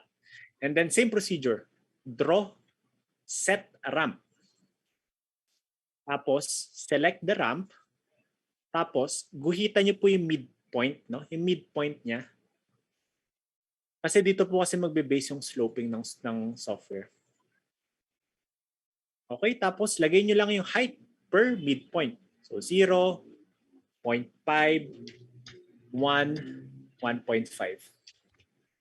So kita nyo po, ito na po yung ating ramp. So yan na po siya. Very easy. Okay, so I won't be letting you do this kasi po hindi po ito part ng basic training. But it's good to know na kasama po ito sa video. So pag pinanood niyo po yung videos ko, even dun sa previous trainings ko on our online training platform, tinuturo ko po ito. Okay, so wag po kayo mag-alala kung makalimutan niyo po yan. About the others, check ko lang paano po ulit yung spiral staircase. So yung spiral staircase po ganito, no? Pupunta po ako sa spiral flight. I will create a spiral flight. Now, total height of steps, no, is the height of your spiral staircase. Width of flight, okay? Yung width po, no, yung width ng flight, tama ba? Okay. Height ng riser. Height ng riser is the height of the riser, yung ganun po. Thickness of waist slab. Mali po ako dito. Yung thickness of waist slab, kapag naka-side view po tayo, ito po yung thickness ng waist slab. Inner radius, kung ito po yung spiral staircase natin, ito po yung inner radius. Okay? Rotation angle, ilang twirl po. Ilang twirl. Okay? So, for example, ang twirl mo is 270. No? 3/4 ng isang full circle, 270. Apply nyo lang po, left click, using the point command, and meron na po tayong spiral staircase. Okay, so yun lang po yung spiral staircase modeling natin. Para saan po yung attribute features, the attribute editor? Attribute feature. Attribute feature.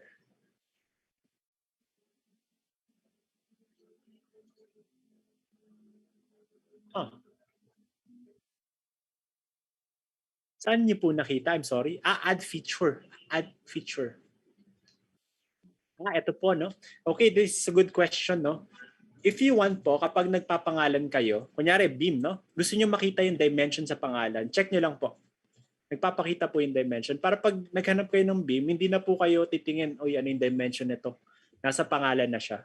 So if you want to incorporate an attribute name on the element name itself, just check the add dun po sa attribute. So sasama na rin po siya on the name. Okay? So that's a good question. Okay, that's a good question. So yun lang po, no? That is it. That's our training for today. So medyo natapos po tayo ng maaga but hindi pa po final kung hindi pa po natin nakakalculate yung ating structure. Okay? So before I proceed, meron pa po bang final questions regarding what we model right now? So ito po yung tsura ng model natin. Okay? So ang gagawin ko po para makita ko lahat, I will press this button. All elements. I will show all elements. Okay? All elements. Tapos i-tilt ko po. So ito po yung model natin. It's fairly small pero tawag dito, kahit pa paano po na-cover na natin yung half. Because you can continue this, no? Parehas lang po yung gagawin natin in modeling the beams, the slabs, the columns, and the stairs. So before I continue with the calculation, may I ask po kung meron tayong questions or clarifications regarding our topic.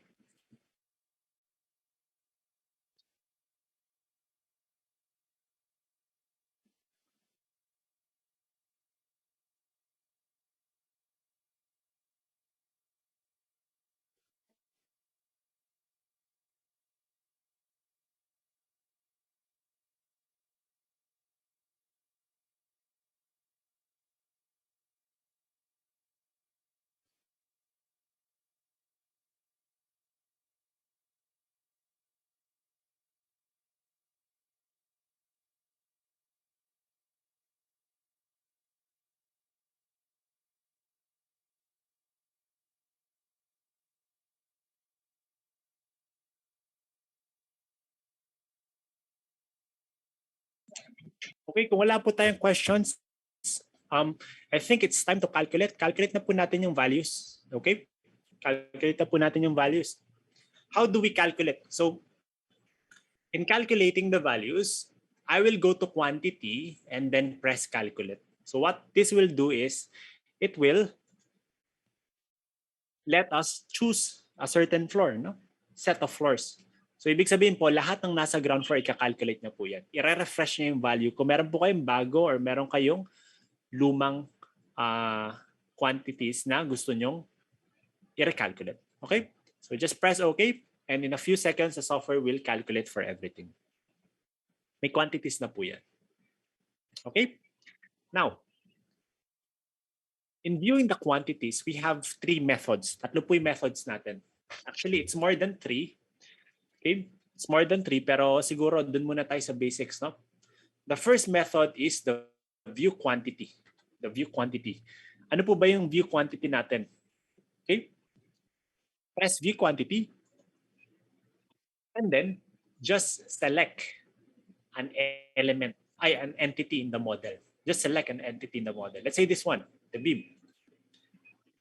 Software will automatically show you the quantities here. So this beam has a volume of 0.4 cubic meter, area of formworks of 4.95 square meter, the girth of 1.3, the net length of 4.5, the projected weight of rebar of 60.75 based on the steel ratio. Okay? So ganun lang po. Very easy. View quantity. Ang problema po sa view quantity, isa-isa siya. Okay? Isa-isa siya. So ang gagawin natin is this, no? Ang gagawin po natin is we will view quantity by category. This is another option. View quantity by category. And then press OK. Now, ang gagawin po nito is this one, no? Papakita ni software lahat ng quantities ng sabay-sabay. Okay? Papakita niya yung quantities ng columns, papakita niya yung quantities ng beams. Itong beams dito, lahat na po ng beams, hindi lang po isang beams. Okay? Now, ganito po yung mangyayari. Kasi minsan kasi yung formatting ni software, hindi natin, ayaw natin. No? For example, gusto ko mas detailed, no? Or gusto ko mas simplified. It depends on your needs. No? So what we can do is we can use the set classification and quantity here above. Okay? If I press the set classification and quantity, pwede po natin salain kung paano natin isosort. Let's say, for example, gusto ko po isort yung beams per name. Okay? And per floor. Sila lang dalawa. Floor and name lang ang gusto kong sorting purposes. For the quantity, gusto ko lang, ayoko na ng ibang quantities. Gusto ko lang is volume and area of formworks. That's it. No? I don't want to be very detailed kasi sa calculation ko, for example, kailangan sa costing is volume and area of formworks. So yun lang po i-check ko. And then, press OK. Ito na po yung quantities natin. Floor, name, volume, area of formworks. So mas organized na siya. So that's the second one. Yung una po, again, view quantity. Second one is view quantity by category, a summarized version. Now, if we want to edit, again, set classification and quantity para po ma-edit natin yung mga values natin. Okay? In terms of our own sorting methods. Now, this is one of the good feature. Kapag po feeling nyo mali yung quantity, pwede po natin siyang i-check. We have a function called reverse check model. The only thing that you need to do is select the cell, reverse check model. Reverse check model. Okay? If I press reverse check model, gagawin ni software, i-highlight niya po sa inyo kung saan nanggaling. Okay, itong volume na to, kaya ito malaki kasi dito yan nanggaling sa 1.87. Okay, so nakikita po natin kung saan nanggagaling. Hindi na po natin hahanapin sa isa. Now, kung gusto niyo po pong mas further i-check siya, okay? Further, very detailed check, we can use the view expression. Here po, meron po tayong view expression. This is the third and last view expression. If I press this while selecting an element, if I press this, ibibigay po sa inyo ni software yung calculation. Okay? Bibigay po sa inyo ni software yung calculation.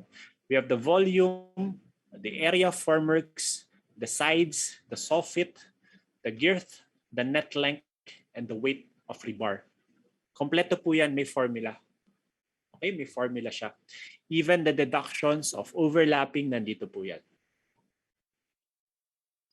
Finally, sir, nakakatamad basahin, no? Ang haba, no? I don't want to, that's why I use BIM software. Ayoko na po mag-manual calculation. So, is there another way wherein we can check it in a much more simpler method? Okay, in a much more simpler manner, because actually I get it, no? In terms of calculation, siguro naman po hindi tatagal si Cubicost ng more than 7 or 8 years nang may mali dun sa formula. So most probably in because of the time, no, the span of time, tama na siguro yung calculation niya. Ang gusto ko lang malaman is paano siya nag-assume in terms of calculation. Ano yung mga binawas niya, ano yung mga pinrioritize niya. So paano po natin malalaman yun? I can go here. Meron pong hidden button here, no? Secret lang po ito. May hidden button tayo dito and we can press the 3D deduction. If I press the 3D deduction, the software will give you the step-by-step visual representation of the values. Okay? These are the steps na sa gilid po. This is the original quantity. Okay? Parang ganyan. The area of formworks. Okay, this is the original quantity. Pero nag-deduct ako. Dineduct ko yung mga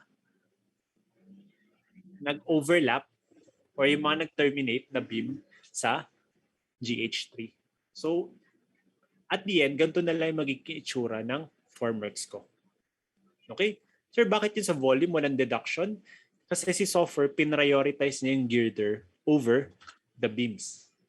Kaya kapag view expression tayo sa ibang beams, may bawas po yan. Okay, pakita natin. Just to check, no? Pipili po ako ng ibang beam, no? This one. 3D deduction. Tingnan natin yung volume. This is the original quantity. Ano yung dineduct ni software? Ito, yung kanina. Nag-deduct rin siya ng mga horizontal. Nag-govern yung mga horizontal, yung mga girders natin. Kaya yung quantity natin is this one, tapyas na po siya based dun sa nag-overlap. So I assure you, yung mga quantities namin, they're exact. You just have to know kung ano po yung prioritization ng software. Okay, so that's how we view for the quantities. That's how we view for the quantities.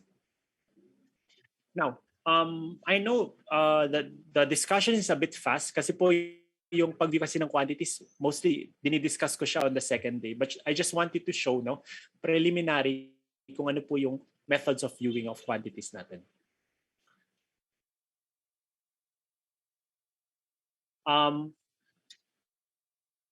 One question, can it be printed, edited with letterhead and company we have a report. Okay, we have a report that to be discussed tomorrow. We have a printable version po using the report command. Yung mga letterheads po, actually template po, automatic default template na po ito. Pero kung gusto niyo po, ang gawin niyo na lang is go to view quantity by category. Tapos po, export na lang natin sa Excel. Okay, export na lang po natin sa Excel. Para po meron tayong sariling copy. Baka gusto niyo po kasing i-link siya, no? I-link siya sa mga BOQ nyo. Meron na po tayo Excel. Nakatabulate na po. Just remember, wala pong formula to, no? Values lang po ito. Now, before I end the training, po, I just want to show you how does the software calculates. Okay, nakita na natin, ito yung ginawa niya. Prioritize yung horizontal sa vertical, yung mga girders sa beams. How do I know or how do I edit the prioritization if necessary? Okay, dito po papasok si PHSMM or the Philippine Standard Method of Measurements for Building Works, wherein we can edit the preset or the default calculation rule from the software. If you go to quantity, we have the measurement settings. Just left click here. Nandito po lahat ng calculation rule ni software in terms of classification conditions. Okay? Dito po yan sa measurement settings. Now, I will discuss the measurement settings tomorrow kasi po wala po tayong proper example. Ang example po kasi natin for the measurement settings are found in the second day po. Okay, sa second day po natin makikita. Specifically on foundations po. Okay? Actually, meron rin naman sa BIM or column, but I guess it's better to discuss it tomorrow para hindi po tayo magkalituhan. Now, I will jump straight to the measurement rules. So kung yung measurement settings is for classification purposes, ang measurement rules naman po is for quantification, for prioritization, for deduction of overlapping. Now, for example, I want to know, may nag-overlap na beam sa column ko. Sino po yung pinaprioritize ni software? Nandito na po yan sa listahan. I'll go first to the beam. Okay? Tapos po, I will filter. Okay? Anything that is related with beam. Anything that overlaps with the beam. So if i-filter ko po yan, gagawin kong column. Termination. So kung meron pong nag-terminate, kunwari formworks or volume, okay? Or stiffener beams, lintel columns, magpapakita na po dito yan. There are 76 calculation rules here. But of course, we don't want to check it one by one. Gusto ko lang po yung volume. Yun lang po yung aking gustong makita. So I will filter it further. I will narrow it down further by pressing this cell right here. I will filter only the volume. So the software will just show me 16 calculation rules. So medyo kaya na pong sikmurahin. Mas konti na siya. Now, papakita ko po sa inyo, no? If I say that my beam will intersect to my column, ano po ang mangyayari in terms of deduction? So if I go here in rule number 2, the software says that if there's a beam that is overlapping, no, that pass through a column, i-deduct po ni software yung volume ng column na na-occupied sa beam volume natin. Ibig sabihin po, mag-give way si beam sa column because that is the preset rule. Okay, naka-prioritize po si column compared to beam, which is logically speaking correct. Okay? Now, if you want to change it, simple lang po. Change the value to no effect. So, hindi na magdideduct si software. Problema, sobra naman. Kasi, may quantity sa column, may quantity sa beam, nag-overlap, para sila na-quantify yung nag-overlap na yun. So we will check the relevant method. Ibig sabihin po, i-check natin yung sa perspective naman ng column. Siyempre, dapat si column naman yung mag-give way sa beam kung gusto natin i-swap. So I will check the relevant method here sa ilalim. This is the column's perspective. So imbis na walang deduction sa kanya, i-deduct ko naman po yung BIM. Ang nangyari po is, nag-swap sila. So, na-prioritize yung BIM kesa sa column, whereas sa default po, palaging si column yung prioritize, ay yung napaprioritize. Okay? Lastly, no, pakita ko lang, ayoko na po kasing pahirapan kayo, isa-isayin lahat, no? Sasabihin ko na lang po yung prioritization. So the prioritization is, it's always the vertical elements, the structural elements, number one. Column and RC wall po. Number one po yan. The second one are the horizontal elements, beams and girders. Okay? The third one, yung non-frame structures like slabs, no? Slabs. Okay? And lastly, kung may architectural elements kayo like walls na RC na shear wall, I'm sorry na drywall, or for example, meron po kayong CHB wall, sila po yung last sa prioritization. Okay? First, meron pong fifth, yung mga pintura, yung mga finishes. Fifth po yung mga finishes. So yun lang po yung hierarchy. No? You don't have to memorize everything. You don't have to check everything. At least alam natin yung pinaka-basic principle ng software. Okay? Pero again, maganda kasi if you want to use this on your company, mag-alat po kayo ng time basahin. Kasi isang basahan lang naman siya just to know what is the default or the preset rules inside the software po. Alright, so that's it po for our first topic or first day of our training. Before I conclude everything, before I wrap things up, I just want to ask, baka may questions pa po kayo regarding our first day training.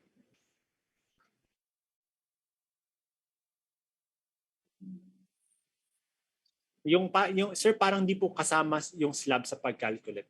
I see hindi ata nasama yung slabs to sa pag-calculate. Let me check po, no? Check natin. So, calculate ko lang po ulit. The quantity. So, select ko lang lahat. Ayun, ito na po yung slabs. Ito siya. Hindi ko lang po ata na-calculate mabuti. Ito po yung slab, ito po yung staircase. So, nandito na po yung mga quantities natin. Right? So, kapag nag-view quantity by category, i-check nyo na lang po lahat. Kasi po baka naka-partial check, baka ganito lang yung naka-present kay software. Check all, no? Para magpakita po lahat. So, yan po yung mga quantities natin. Alright, so that's it po for our training. Any other questions? We have 5 more minutes before we end our training po. And I will see you guys po tomorrow. No? Sana po maaga tayo, no? Sana sharp tayo 9 o'clock so that we can finish early.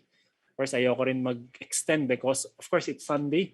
Kailangan nagre-relax tayo, no? Kailangan nanonood lang tayo, nagne-Netflix lang tayo. But of course, we appreciate you guys giving us time, no? Giving your weekend time to learn our software. So maraming salamat po.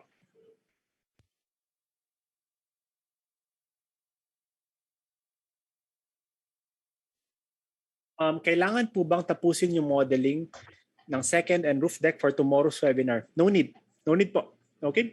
May assignment po kaming requirement. Kailangan nyo pong tapusin. Meron po kaming 3 requirements that you can choose. No? Isa lang po dun sa 3. You can model your own structure, number 1. Okay? Kahit gaano kalit po yan, kahit bahay nyo lang yan, pwede. Second is you can continue modeling this TAS structure we did. No?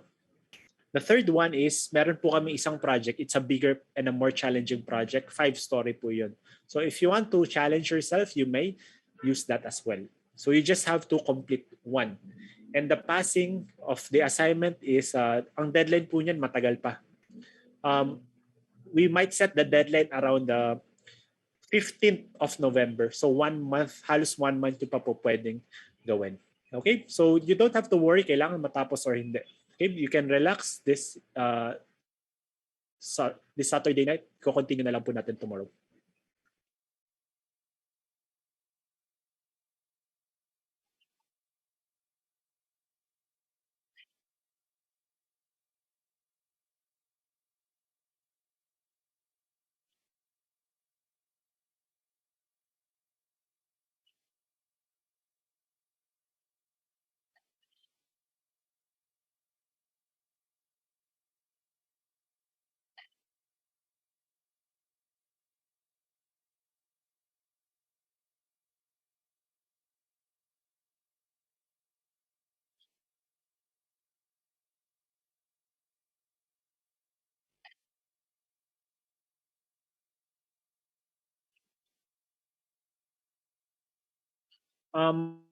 If you want to invite others po, you can just share the invitation link. Baka po sa next seminar na po sila makapag-attend. Okay?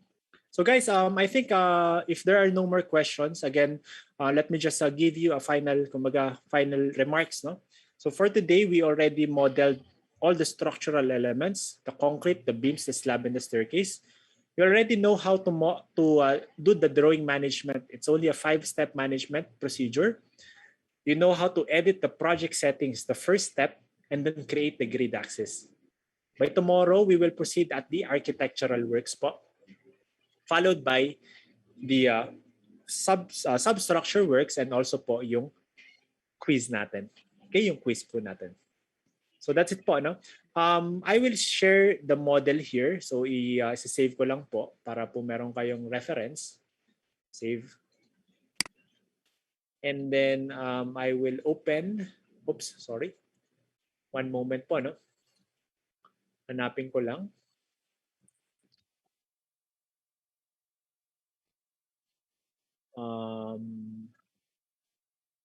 Hanapin ko lang po, no?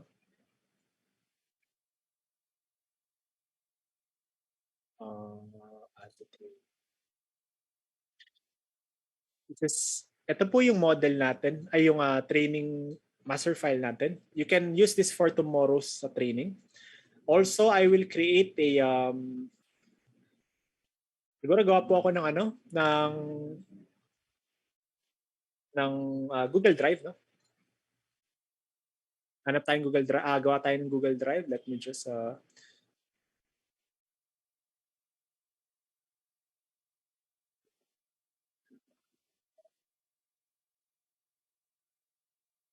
okay.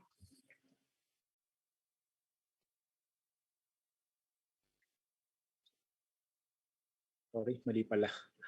New folder. So, training videos.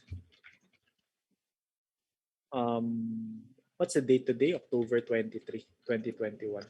So, share ko po dito yung training videos, no? I-get link ko na lang po.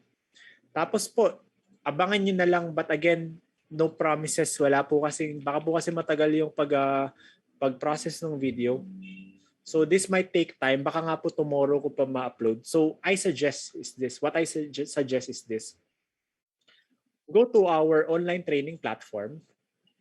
Libre lang po mag-register. Wala pong spam to. Wala pong tawag dito. Wala pong hidden charges to.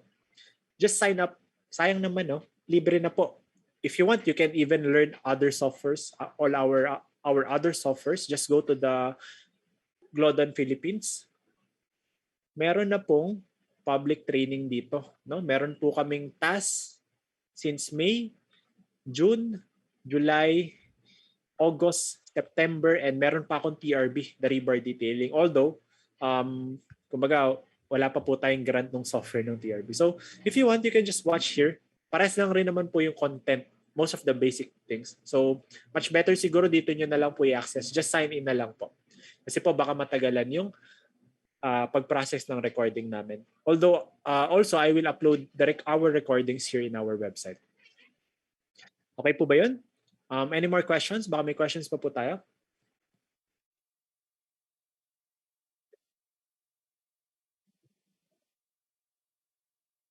Hindi po same account and password pag nag-sign in. Ang gagawin niyo lang po is, ganito lang, no? Very easy. Wala po itong, walang hassle, no? Sign up. Okay, sign up with email. Pwede niyo pong gamitin yung email niyo. Simple lang, full name, email, and password. Okay? That's it. Magsasend up po sa email address yun ng confirmation and you can watch the trainings. All the public trainings for free. Lahat po ng nasa ilalim, free po yan. No? Lahat ng nasa ilalim ng website namin, free po. Just make sure that you are on the Philippines page. Kasi yung ibang page po, iba yung language. No? So Philippines page tayo. Sa ilalim po. Tagalog po yan. Ako po yung nagturo since May. Okay, so wala pong problema. Same quality of trainings po. Okay, so copy ko lang po ulit to, no? Copy ko lang to. Huwag niyo po kalimutan, no? I'm promoting our OTP as well kasi effort rin namin to. Sayang naman, di ba? Libre rin po siya. Alright, so that's it po. Maraming salamat po again. I would like to thank you all for attending our first day training. I hope I can see you on the second day. Kapag umattend po kayo up to 3 p.m., I promise you, papasa po kayo sa quiz, no? I-discuss ko na po lahat ng pwedeng itanong once we review around 3 p.m. po tomorrow. Alright? So, let's see, no? Baka meron pang announcement yung aking mga colleagues. Just a moment po. Okay, wala na pala sila. Wala na pala sila, no? Anyway, that's it for today. Guys, again, good evening and maraming salamat po. I'll just stand by here if you have further questions. Pero sa mga tapos na po, wala na pong tanong, you may leave the room. Okay? Kailan po yung... Salamat po. Kailan po yung sa rebar? Wala pa po yung sa rebar, I'm sorry. Wala pa po tayo sa rebar. Kasi po, limited po kasi yung license namin, yung academic license namin. Hindi po namin basta-basta mabigay, no, on our public training. So, maubusan po kasi kami. Our branch only has few license for TRB. So, baka po next year na. So, kung ako sa inyo, panoorin nyo na lang yung nasa online training platform. Meron po dito. Panoorin nyo na lang siya. Kaya lang, yun nga lang po, manunod lang kayo kasi wala kayong access dun sa TRB software namin. Just an 8-day training. 8-hour training. So madali lang. Mas technical siya pero kaya naman po. Maraming salamat po. Thank you. I'll just stand by here po.